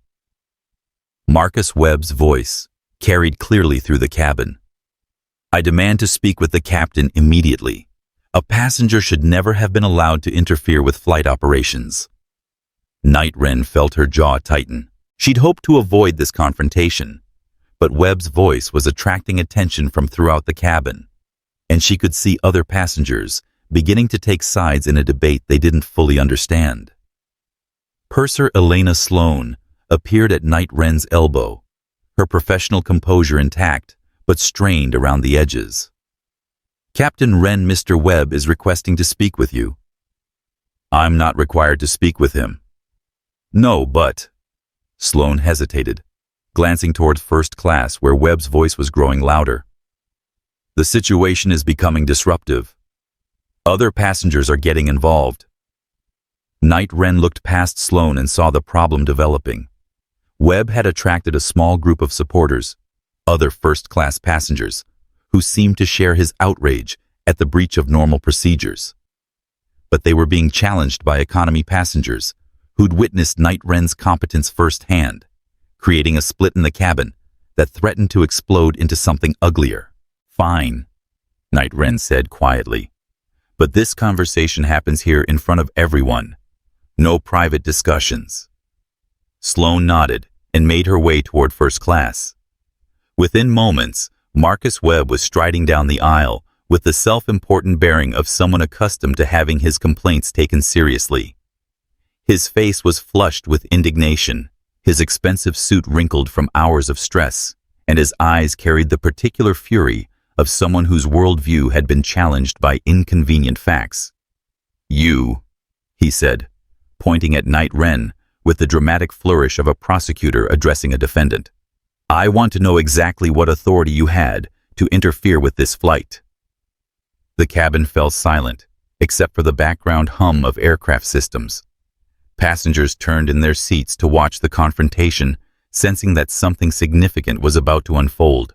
Night Wren regarded Webb with the calm assessment of someone who'd faced far more dangerous opponents under far worse circumstances. When she spoke, her voice carried clearly through the cabin, without any effort to project. "I had the authority of expertise offered to professionals who were smart enough to accept help when they needed it." Webb's face darkened. "That's not how aviation works. There are procedures, protocols, chains of command. You can't just decide to take over because you think you know better." "You're absolutely right," Night Wren agreed, and Webb blinked in surprise at her concession. "I didn't take over anything. I provided information and assistance at the request of the flight crew. Captain Chen remained in command at all times." "But you were flying the airplane." Webb's voice rose as he sensed his argument slipping away. "A passenger was actually controlling the aircraft. For approximately 4 minutes during final approach, yes, under the direct supervision of the captain and first officer, with their explicit authorization and ongoing oversight." Harold Morrison, the retired physics professor, cleared his throat from row 12. His voice carried the authority of someone who'd spent 40 years explaining complex concepts to people who thought they understood more than they did. "Mr. Webb," Morrison said politely, "are you familiar with the concept of expertise?" Webb turned to face this new challenger, his expression suggesting he was prepared to dismiss another inconvenient voice. "I have a master's degree in business administration from Wharton. I think I understand expertise." "Excellent. Then you understand that expertise is domain-specific. Your knowledge of business operations doesn't qualify you to evaluate aeronautical decisions any more than my knowledge of physics qualifies me to run your company." The observation hit Webb like a slap. Around the cabin, passengers were nodding, as Morrison's logic penetrated the emotional fog of the emergency. "But there are rules," Webb protested, though his voice had lost some of its certainty. "Regulations that exist for safety reasons." "Indeed there are," Morrison agreed. "And one of those regulations allows flight crews to deviate from standard procedures when circumstances require it. Another regulation requires them to use all available resources to ensure the safety of their passengers." Night Wren watched the exchange with growing respect for the older man's ability to diffuse tension through rational discourse. But she could see that Webb wasn't ready to concede defeat. His ego was too invested in being right to allow facts to change his position. "This is exactly the kind of situation that leads to accidents," Webb said, his voice taking on the tone of someone who'd found a new angle of attack. "Unauthorized personnel, making critical decisions, procedures being ignored, chaos in the cockpit. It's a lawsuit waiting to happen." The word lawsuit seemed to energize Webb, and Night Wren saw his eyes light up with the realization that he might have found a way to salvage victory from humiliation. But before he could continue, a new voice entered the conversation. "Actually," said Dr. Jennifer Walsh from row 14, "I think you'll find that the legal situation is quite different from what you're imagining." Webb turned to face this new speaker, a woman in her 50s, with the precise diction of someone accustomed to being listened to in professional settings. "I'm an aviation attorney," Walsh continued, "and I can assure you that Captain Chen's decisions tonight were not only legally defensible, but exemplary. Federal regulations explicitly authorize flight crews to deviate from standard procedures when necessary to ensure safety. But she let a passenger fly the airplane. She utilized available expertise to enhance the safety of the flight.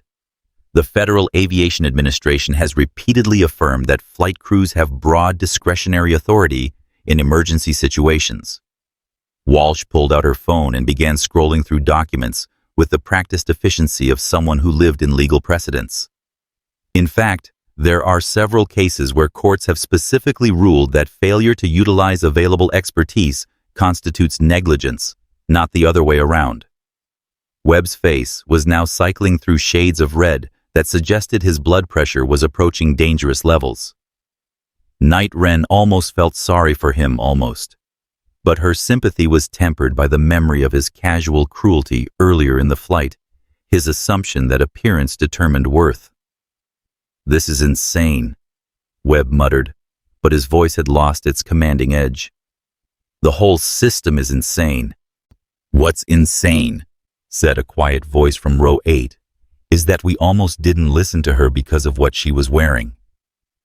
The speaker was Sarah Chen, not the captain, but a different Sarah Chen, a software engineer traveling to Tokyo for a conference. Her observation cut through the legal arguments and procedural debates to the heart of what had really happened. "I watched this whole thing unfold." Sarah continued standing so her voice could carry through the cabin.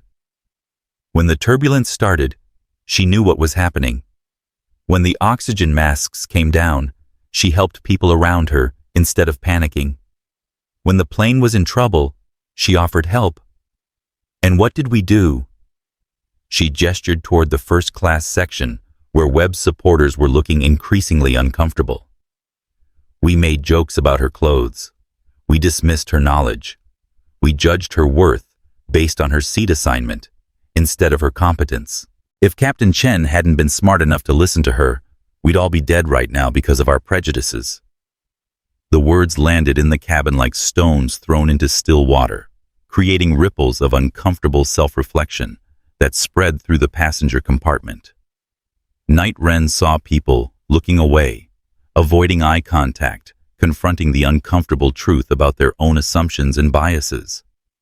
Flight attendant Kayla appeared at Night Wren's side again, but this time her expression was different. Less official deference, more genuine respect. "Captain Wren, Captain Chen would like to speak with you before deplaning. She's asked if you could come forward when it's convenient." Night Wren nodded, grateful for the excuse to escape the increasingly awkward cabin dynamics. As she moved toward the front of the aircraft, she noticed how differently passengers looked at her now. The dismissive glances had been replaced by curiosity, respect, and in some cases, something approaching reverence that made her distinctly uncomfortable. But it was the children's reactions that affected her most profoundly. The little girl in row 7, who'd been terrified during the oxygen mask deployment, now smiled and waved as Night Wren passed. The 12-year-old boy in row 13 looked up from his tablet with the expression of someone who'd witnessed something that challenged his understanding of how the world worked. In the cockpit, Captain Chen and First Officer Park were completing their post-flight paperwork, but they looked up as Night Wren entered. The space seemed smaller now, more intimate, as if shared crisis had created bonds that transcended normal professional relationships. "Captain Wren," Chen said, standing to face her. "I wanted to thank you personally before you disappeared into the crowd. What you did tonight, there aren't words for it." "You would have figured it out," Night Wren replied. "Good pilots always do." "Maybe, but maybe not in time." Chen's expression grew serious. "I've been flying commercially for 20 years, and I've never encountered anything like what we went through tonight. The electromagnetic interference, the navigation failures, the instrument errors, it was completely outside my experience." Park looked up from his logbook. "Mine too. Without your expertise, we would have been flying blind into terrain we couldn't see."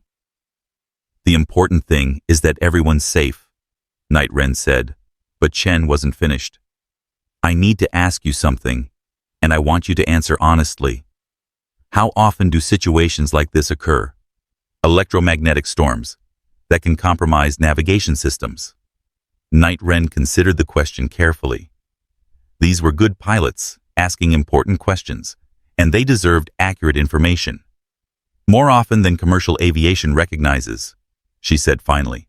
Solar storms, atmospheric electrical activity, even certain weather patterns can create electromagnetic interference that affects satellite navigation. Most of the time, the interference is minor and temporary. But climate change is making severe weather more common, and that means more opportunities for the kind of storm we flew through tonight. And commercial pilots aren't trained to handle it. Not specifically. Military pilots learn to fly without GPS because we operate in environments where electronic warfare is common. But commercial aviation has become increasingly dependent on satellite navigation systems that can be compromised under certain conditions. Chen and Park exchanged glances that spoke of professional concerns extending far beyond their own experience. This needs to be reported, Chen said. Not just as an incident, but as a potential safety issue for the entire industry. It will be, Night Wren assured her. But change in aviation happens slowly, and it usually takes multiple incidents before new training requirements are implemented. How many pilots have the skills you demonstrated tonight? The question hung in the cockpit like a challenge. Night Wren thought about her colleagues from military service pilots who'd transitioned to commercial aviation, carrying skills that their new employers didn't know they possessed. More than you might think, but they're scattered throughout the industry, and there's no systematic way to identify or utilize their expertise when it's needed. A knock on the cockpit door interrupted their conversation. Purser Sloan entered with an expression that suggested new complications were developing. Captain, we have a situation developing in the terminal. Word has gotten out about the emergency navigation assistance, and there are reporters waiting at the gate. Night Wren felt her stomach sink. Media attention was the last thing she wanted. The questions, the photos, the inevitable transformation of professional competence into sensationalized drama. How did they find out so quickly? Chen asked. Social media, Sloan replied grimly. Passengers have been posting about the emergency during taxi and deplaning. Someone uploaded a video of the applause when Captain Wren walked down the aisle. It's already going viral. Through the cockpit windows, Night Wren could see the terminal building and the gathered crowd of people with cameras and microphones. Her brief moment of anonymous heroism was about to become very public, whether she wanted it or not. There's a service corridor that connects to the maintenance areas, Park offered. You could avoid the main terminal if you wanted to. Night Wren considered the option, but something in her military training rebelled against the idea of hiding from questions about professional conduct. If her actions were going to be scrutinized publicly, she preferred to control the narrative rather than let others define it. No, she said quietly. I'll face the reporters, but I want to make something clear to both of you first. Chen and Park waited. What happened tonight wasn't about one person being a hero. It was about professionals recognizing expertise and using it effectively under pressure. That's the story that needs to be told, not the story of a mysterious passenger who saved the day. But you did save the day, Park pointed out. We saved the day. All of us working together, trusting each other enough to put competence ahead of protocol when lives were at stake. Night Wren slung her messenger bag over her shoulder and moved toward the cockpit door. That's the lesson here, that expertise can come from unexpected places, and wise leaders know how to recognize and utilize it. As she reached for the door handle, Captain Chen's voice stopped her one final time. Captain Wren, if you ever decide you want to come back to aviation professionally, I'd be honored to fly with you again. Night Wren smiled, the first genuine smile she'd shown since boarding the aircraft in Seattle. Thank you, Captain. That means more than you know. The terminal beyond the aircraft door was indeed full of reporters, cameras, and curious onlookers drawn by social media posts and aviation enthusiasts who monitored emergency communications. But as Night Wren walked down the jet bridge toward the waiting crowd, she realized that this moment represented something larger than a single emergency or individual heroism. Tonight had revealed the dangerous assumptions that pervaded not just aviation, but society as a whole. The tendency to judge competence by appearance, to dismiss expertise that didn't come with the expected credentials, to trust technology more than human judgment, when both were fallible. The reporters would want simple answers, dramatic quotes, and heroic narratives that reduced complex situations to easily digestible stories. But Night Wren was determined to use their attention to promote a more important message, that safety and survival often depended on recognizing excellence wherever it appeared, regardless of how it was packaged. Behind her, Aurora Flight 472 sat empty at the gate, its passengers dispersing into the terminal with stories they would tell for the rest of their lives.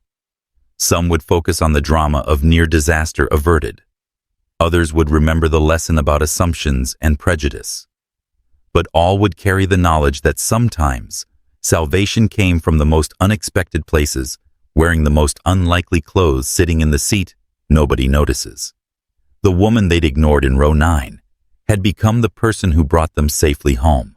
And that transformation contained lessons that extended far beyond aviation, into every aspect of human interaction, where lives, careers, and futures hung in the balance of whether people chose to listen to expertise or dismiss it based on superficial judgments. The real story was just beginning. The first reporter reached Night Wren before she'd taken 3 steps into the terminal, a young woman with predatory enthusiasm and a microphone thrust forward like a weapon. "Captain Wren, Jessica Martinez, Channel 7 News. Can you tell us what it was like to save 247 lives tonight?" Night. Wren paused, studying the eager faces of the media crowd that had materialized around her. Cameras flashed, recording devices appeared, and she could see passengers from her flight stopping to watch the impromptu press conference unfold. "I didn't save anyone," she said quietly, her voice carrying clearly despite the terminal noise. The flight crew of Aurora 472 saved everyone on board by making smart decisions under pressure and utilizing available resources effectively. "But you were the resource," pressed David Chen from Aviation Weekly, his recorder held high. "You're the passenger who took control of the aircraft during the emergency landing." "I provided technical assistance at the request of Captain Sarah Chen, who remained in command throughout the flight. The narrative of a passenger taking control misrepresents what actually happened." The reporters exchanged glances, sensing that their preferred story of dramatic heroism was being complicated by inconvenient facts. But Jessica Martinez wasn't deterred. "Our sources say the aircraft was lost, that GPS systems failed completely. How did you know where you were?" Night Wren felt the weight of technical explanation pressing against the need for public understanding. Behind the reporters, she could see passengers from the flight watching with expressions that ranged from curiosity to concern about how their experience would be portrayed. The aircraft experienced electromagnetic interference that compromised satellite navigation systems. "We used alternative navigation methods to determine our actual position and proceed safely to landing." Alternative methods, meaning what exactly? This, from Tom Bradley of the Alaska Dispatch, whose aviation knowledge made his questions more pointed. "Celestial navigation, combined with dead reckoning and compensation for magnetic interference patterns." A murmur ran through the crowd of reporters and onlookers.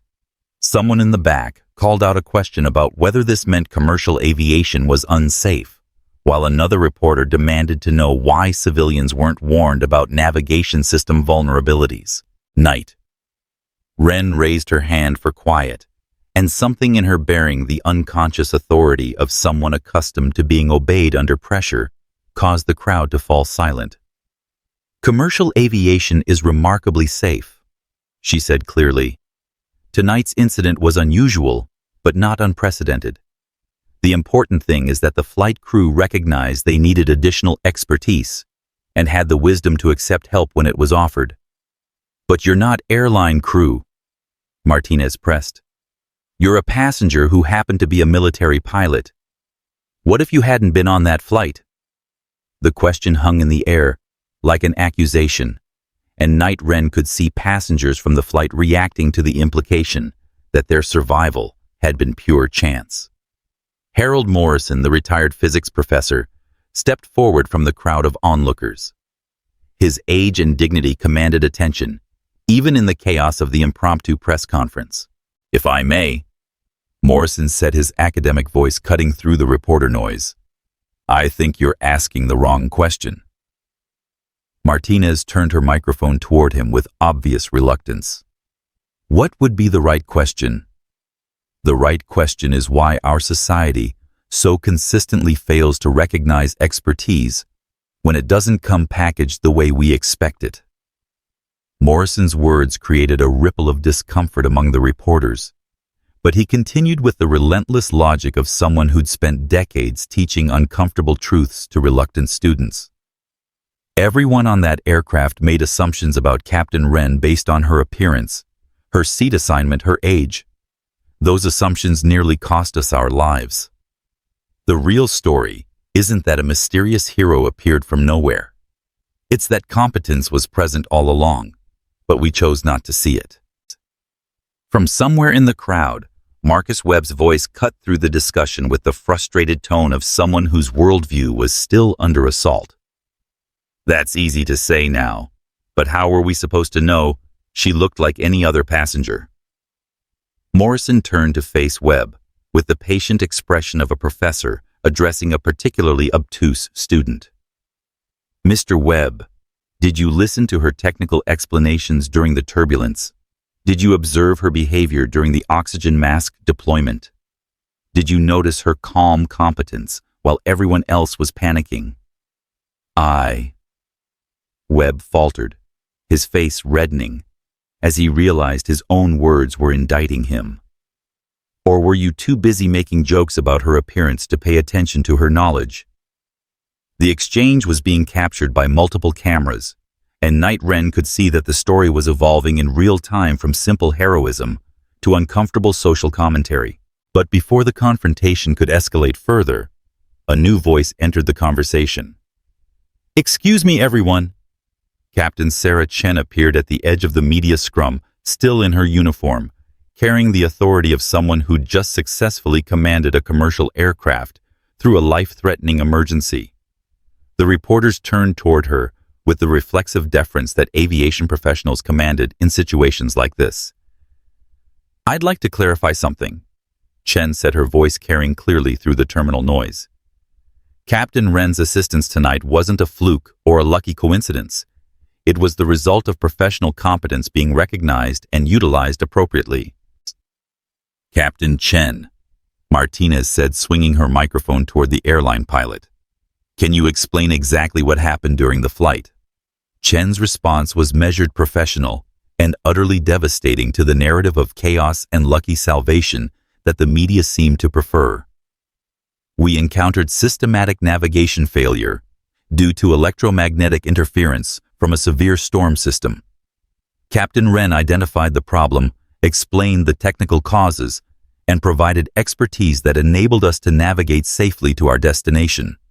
Her assistance was requested, authorized, and conducted under my direct supervision at all times. But she actually flew the airplane during landing, Bradley pressed. She provided manual flight control assistance during final approach while I maintained command authority and oversight. This is entirely within established procedures for emergency situations. David Chen from Aviation Weekly leaned forward with the intensity of someone sensing a larger story. Captain Chen, are you saying that commercial pilots aren't trained to handle electromagnetic interference with navigation systems? The question struck at the heart of an issue that Night Wren knew would eventually have to be addressed publicly. Chen's hesitation was barely perceptible, but it was enough to confirm that the reporter had identified a significant gap in commercial aviation training. We're trained to handle equipment failures and navigation anomalies, Chen said carefully. But electromagnetic interference of the type we encountered tonight is relatively rare in commercial operations. How rare? Bradley demanded. Rare enough that specific training isn't part of standard commercial pilot curriculum. The admission sent a shock wave through the crowd of reporters who suddenly smelled a story much larger than individual heroism. Night Wren could see them recalculating their approach, shifting from human interest to systemic investigation. But before the questions could take on an adversarial tone, Dr. Jennifer Walsh stepped forward from where she'd been watching the proceedings. Her introduction as an aviation attorney had given her words weight during the cabin confrontation, and her presence seemed to calm the increasingly aggressive questioning. If I may provide some context, Walsh said, tonight's incident represents the aviation safety system working exactly as designed. Martinez turned toward her with obvious skepticism. How can you say that when the navigation systems failed? Because when equipment failed, human expertise compensated. When standard procedures proved inadequate, the flight crew adapted. When additional expertise was available, it was recognized and utilized. No one died because people made smart decisions under pressure. Walsh's words seemed to provide a framework that allowed the various participants to step back from confrontation and toward constructive discussion. But Night Wren could see that the underlying tensions hadn't been resolved. They'd simply been temporarily contained. A commotion near the gate area drew everyone's attention. Airport security was trying to manage a growing crowd of passengers from other flights who'd been drawn by social media posts about the emergency landing. Among them, Night Wren noticed, were several people in airline uniforms, pilots and flight attendants from other carriers, who'd come to see the woman who'd navigated by starlight. Captain Lisa Rodriguez from Delta Airlines pushed through the crowd with the determined stride of someone on a mission. She was a woman in her 40s with the confident bearing of someone who'd earned respect in a male-dominated profession, and her eyes sought out Night Wren with laser focus. Captain Rentosh Rodriguez extended her hand. I flew F-16s before transitioning to commercial. I wanted to thank you for what you did tonight. The handshake carried the weight of professional recognition between equals, and Night Wren felt something ease in her chest that she hadn't realized was tense. Just doing what needed to be done, Night Wren replied. No, Rodriguez said firmly. You did something remarkable. And more importantly, you did it in a way that respected the chain of command, while providing expertise that saved lives. Other uniformed personnel were approaching now, a growing circle of aviation professionals who understood the technical and human complexities of what had transpired. Night Wren found herself at the center of an informal debriefing session as pilots shared their own experiences with equipment failures, navigation, anomalies, and the challenges of making critical decisions with incomplete information. But the reporters were growing restless with technical discussions that didn't provide dramatic quotes or simple narratives. Martinez pushed back into the circle with renewed aggression. Captain Wren, what would you say to people who argue that tonight proves commercial aviation isn't as safe as airlines claim? The question was clearly designed to generate controversy, but Night Wren answered it with the same measured professionalism she'd maintained throughout the impromptu press conference. I would say that tonight proves commercial aviation is safer than people realize, because when extraordinary circumstances arise, there are professionals who know how to handle them. But what if you hadn't been on that flight? Then Captain Chen and First Officer Park would have used their training and experience to work through the problem. It might have taken longer, it might have been more stressful, but competent pilots find ways to solve problems. Are you saying the emergency wasn't as serious as it appeared? Night Wren felt her patience beginning to fray. The reporter's questions seemed designed to minimize either the danger they'd faced or the skill required to overcome it, creating a false choice between drama and competence. I'm saying that emergency situations require emergency skills, and aviation professionals possess those skills even when they haven't been tested under specific circumstances. But Morrison, the physics professor, wasn't satisfied with diplomatic responses to questions that seemed designed to miss the point entirely. "Ms. Martinez," he said, stepping forward with the authority of someone who'd spent decades dealing with willful misunderstanding, "you're focusing on the wrong aspects of tonight's events." "What aspects should I focus on?" "The systemic prejudices that nearly prevented expertise from being utilized. The assumptions about competence based on appearance. The way our society values credentials over knowledge, position over performance." Morrison's words created an uncomfortable silence that stretched across the terminal gathering. Night Wren could see passengers from the flight nodding in recognition of truths they'd experienced firsthand, while reporters struggled to find ways to package social commentary into digestible news segments. Marcus Webb, who'd been standing at the edge of the crowd with an expression of increasing discomfort, suddenly stepped forward with the air of someone who'd reached a decision. "Professor Morrison is right," Webb said, his voice carrying clearly through the terminal noise. "I owe everyone an apology, but especially Captain Wren." The crowd turned toward him with surprise. Webb's face was flushed with embarrassment, but his voice remained steady as he continued. "I spent this entire flight making assumptions about people based on their appearance, their seat assignments, their economic status. I made jokes about Captain Wren's clothes while she was saving our lives. I complained about the crew while they were working to keep us safe."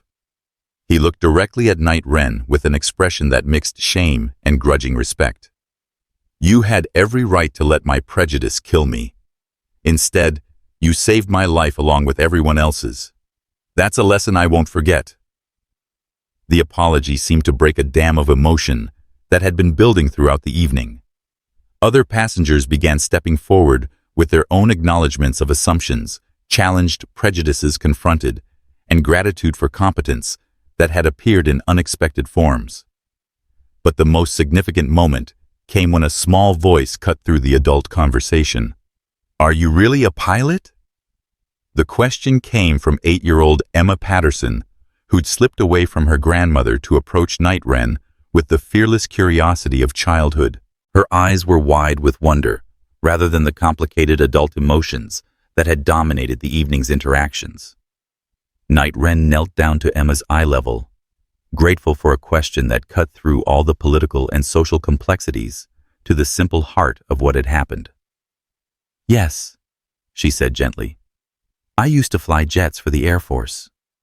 "That's so cool. Can girls really be pilots?" The question hung in the air, with the innocence of someone who hadn't yet learned the limitations that society often imposed on dreams. Night Wren smiled, the first completely genuine expression of joy she'd shown all evening. "Girls can be anything they're smart enough and determined enough to become," she said. "Including pilots, engineers, doctors, business leaders, or anything else they choose."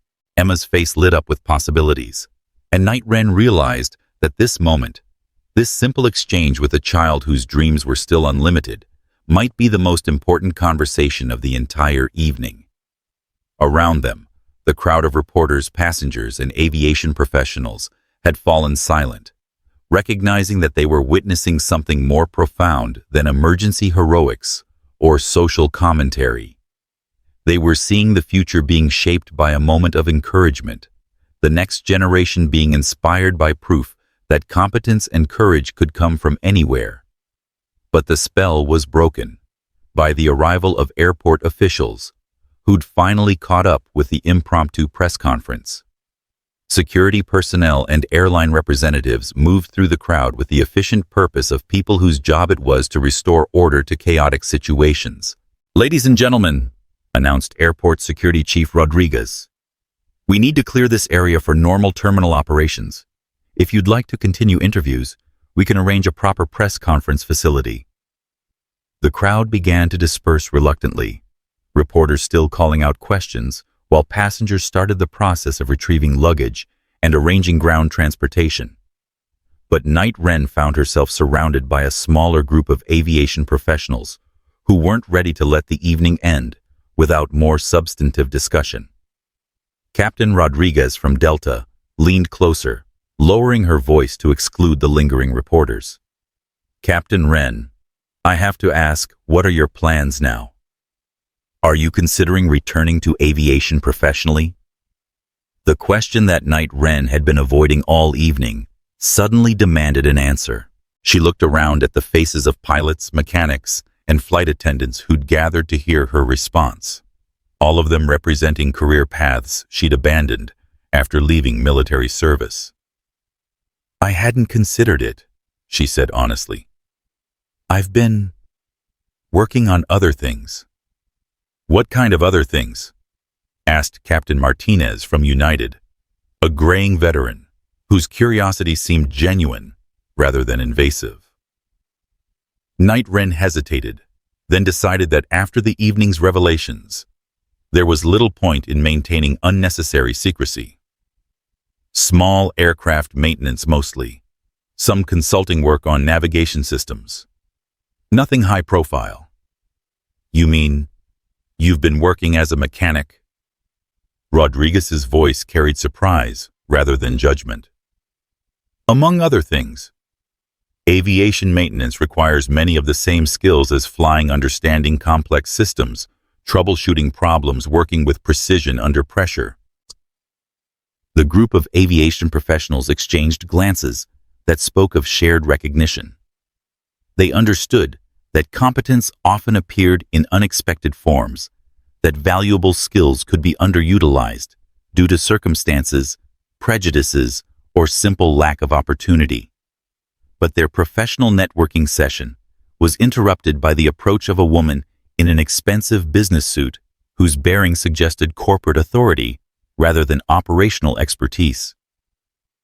Captain Wren, I'm Victoria Cross, Director of Flight Operations for Aurora Airlines.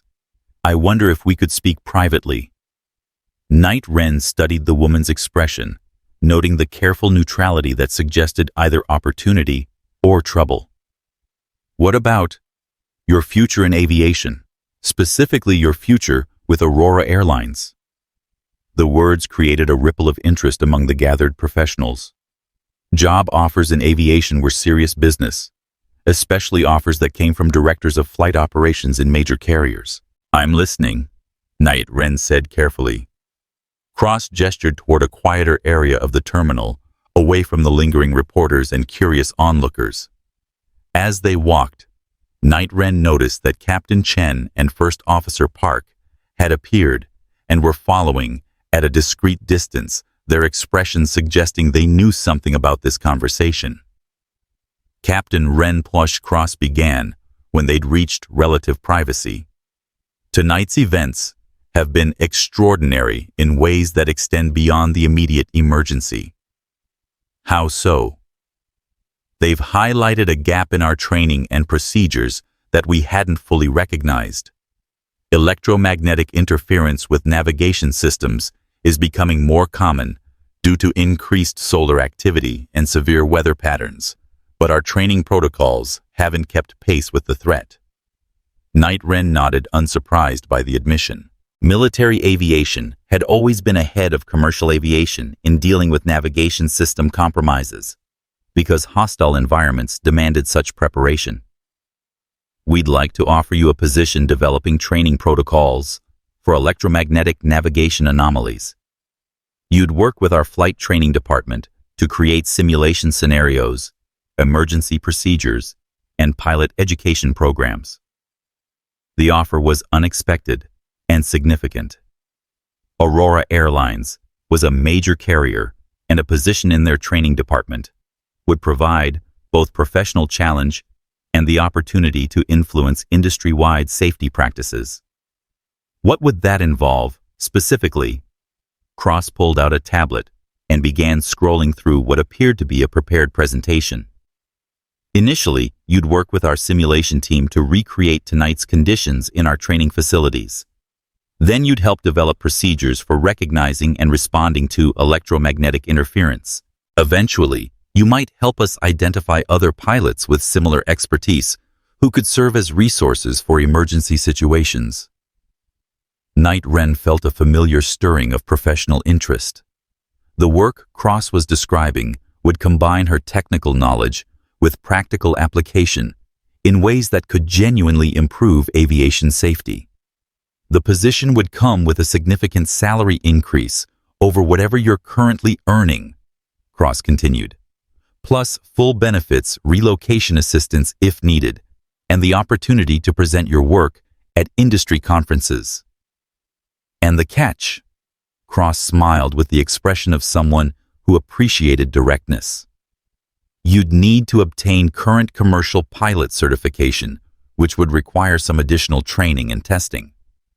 And you'd need to be comfortable with the public attention that would likely accompany this role. Night Wren looked past Cross to where Captain Chen and First Officer Park were waiting with expressions of obvious hope. Beyond them, she could see the group of aviation professionals who'd gathered around her, all of them representing a community she'd left behind, but never stopped missing. Can I have some time to consider the offer? Of course, but I hope you'll consider it seriously. What you demonstrated tonight, the technical knowledge, the calm under pressure, the ability to work effectively with flight crews, those are exactly the qualities we need to help the industry prepare for emerging challenges.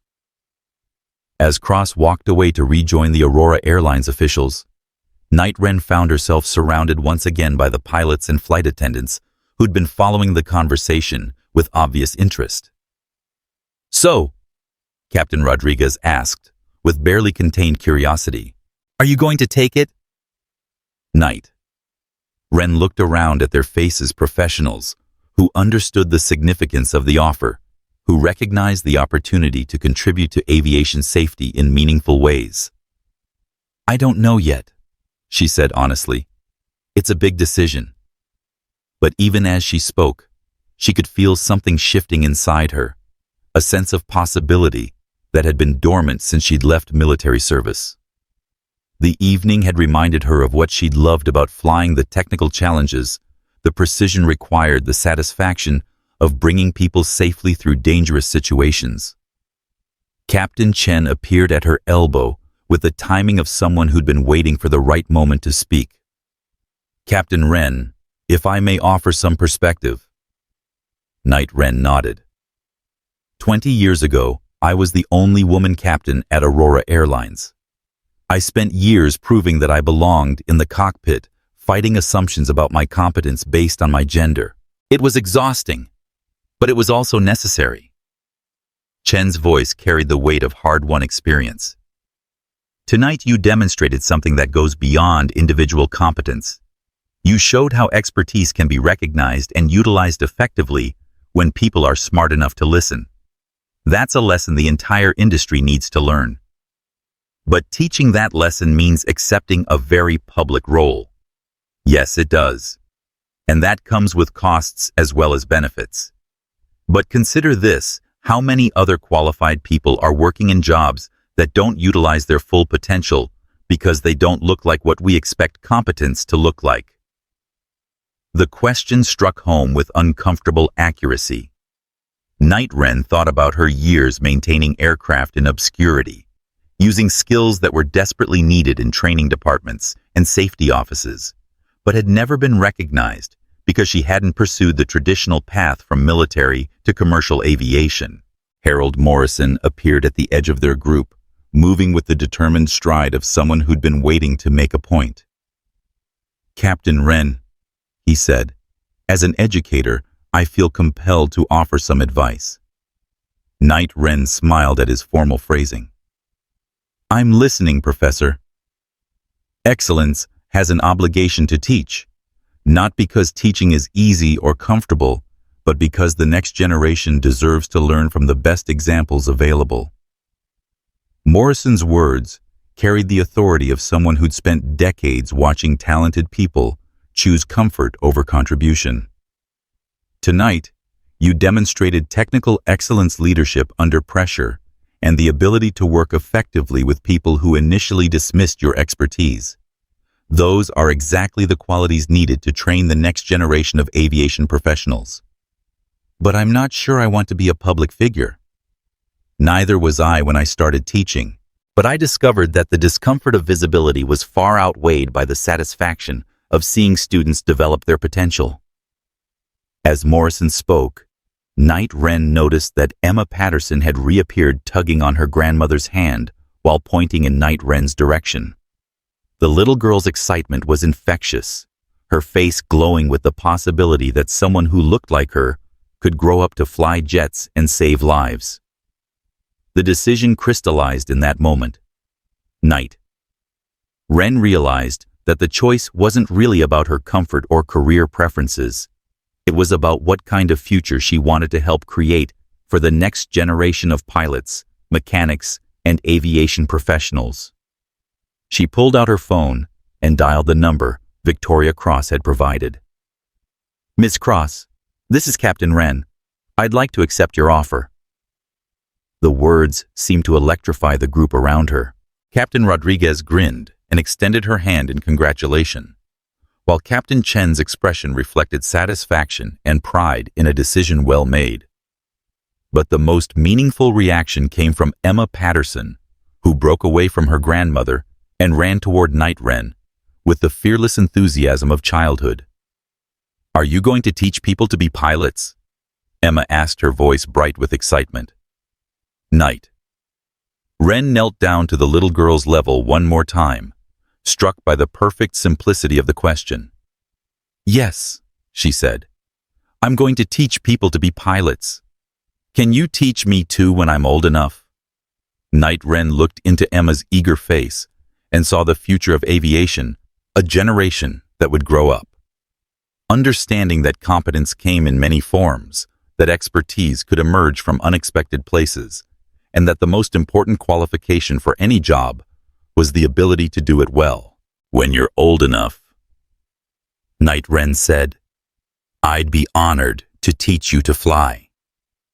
As the crowd of aviation professionals began to disperse, making their way toward ground transportation and hotels, Night Wren remained in the terminal for a few more minutes, processing the evening's extraordinary sequence of events.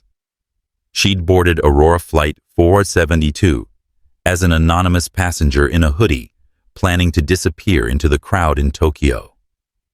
Instead, she was leaving as someone with a new career, a public platform, and the opportunity to influence aviation safety practices across the industry.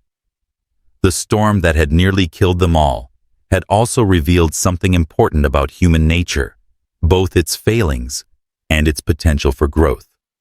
People had made assumptions based on appearance, but they'd also been capable of recognizing their mistakes and changing their behavior when confronted with evidence. As Night Wren finally walked toward the exit, she passed a television monitor showing early news coverage of the evening's events. The reporter was describing the incident as a dramatic rescue by a mysterious passenger, but Night Wren noticed that the story was already evolving. Comments from passengers were emphasizing the lessons about prejudice and assumptions, while aviation experts were discussing the technical aspects of electromagnetic navigation interference. The narrative was becoming more complex, more nuanced, and ultimately more useful than simple heroism or dramatic rescue. It was becoming a story about how societies could learn to recognize and utilize expertise more effectively, regardless of how it was packaged. Outside the terminal, Alaska's winter air was crisp and clean, free of the electromagnetic interference that had made their flight so dangerous. Night Wren pulled her hoodie up against the cold and walked toward the taxi stand, already thinking about the training programs she would develop, the pilots she would teach, and the safety improvements that might prevent future crews from facing the same life-threatening challenges.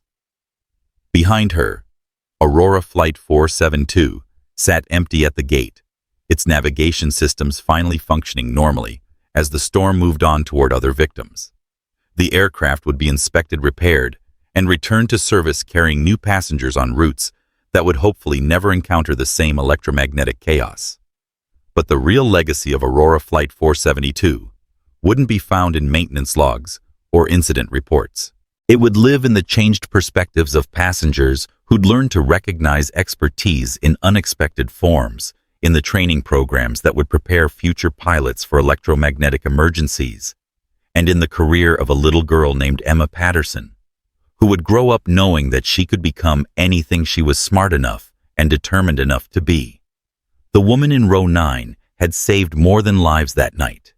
She'd saved the idea that competence mattered more than appearance, that listening was more valuable than assuming, and that sometimes the most important voice in the room belonged to the person nobody expected to speak. Night Wren climbed into a taxi and gave the driver the address of a hotel near Aurora Airlines training facility. Tomorrow, she would begin the work of turning tonight's lessons into systematic knowledge that could protect future flights from the dangers of electromagnetic storms and human prejudice. The storm had passed, but its lessons would endure.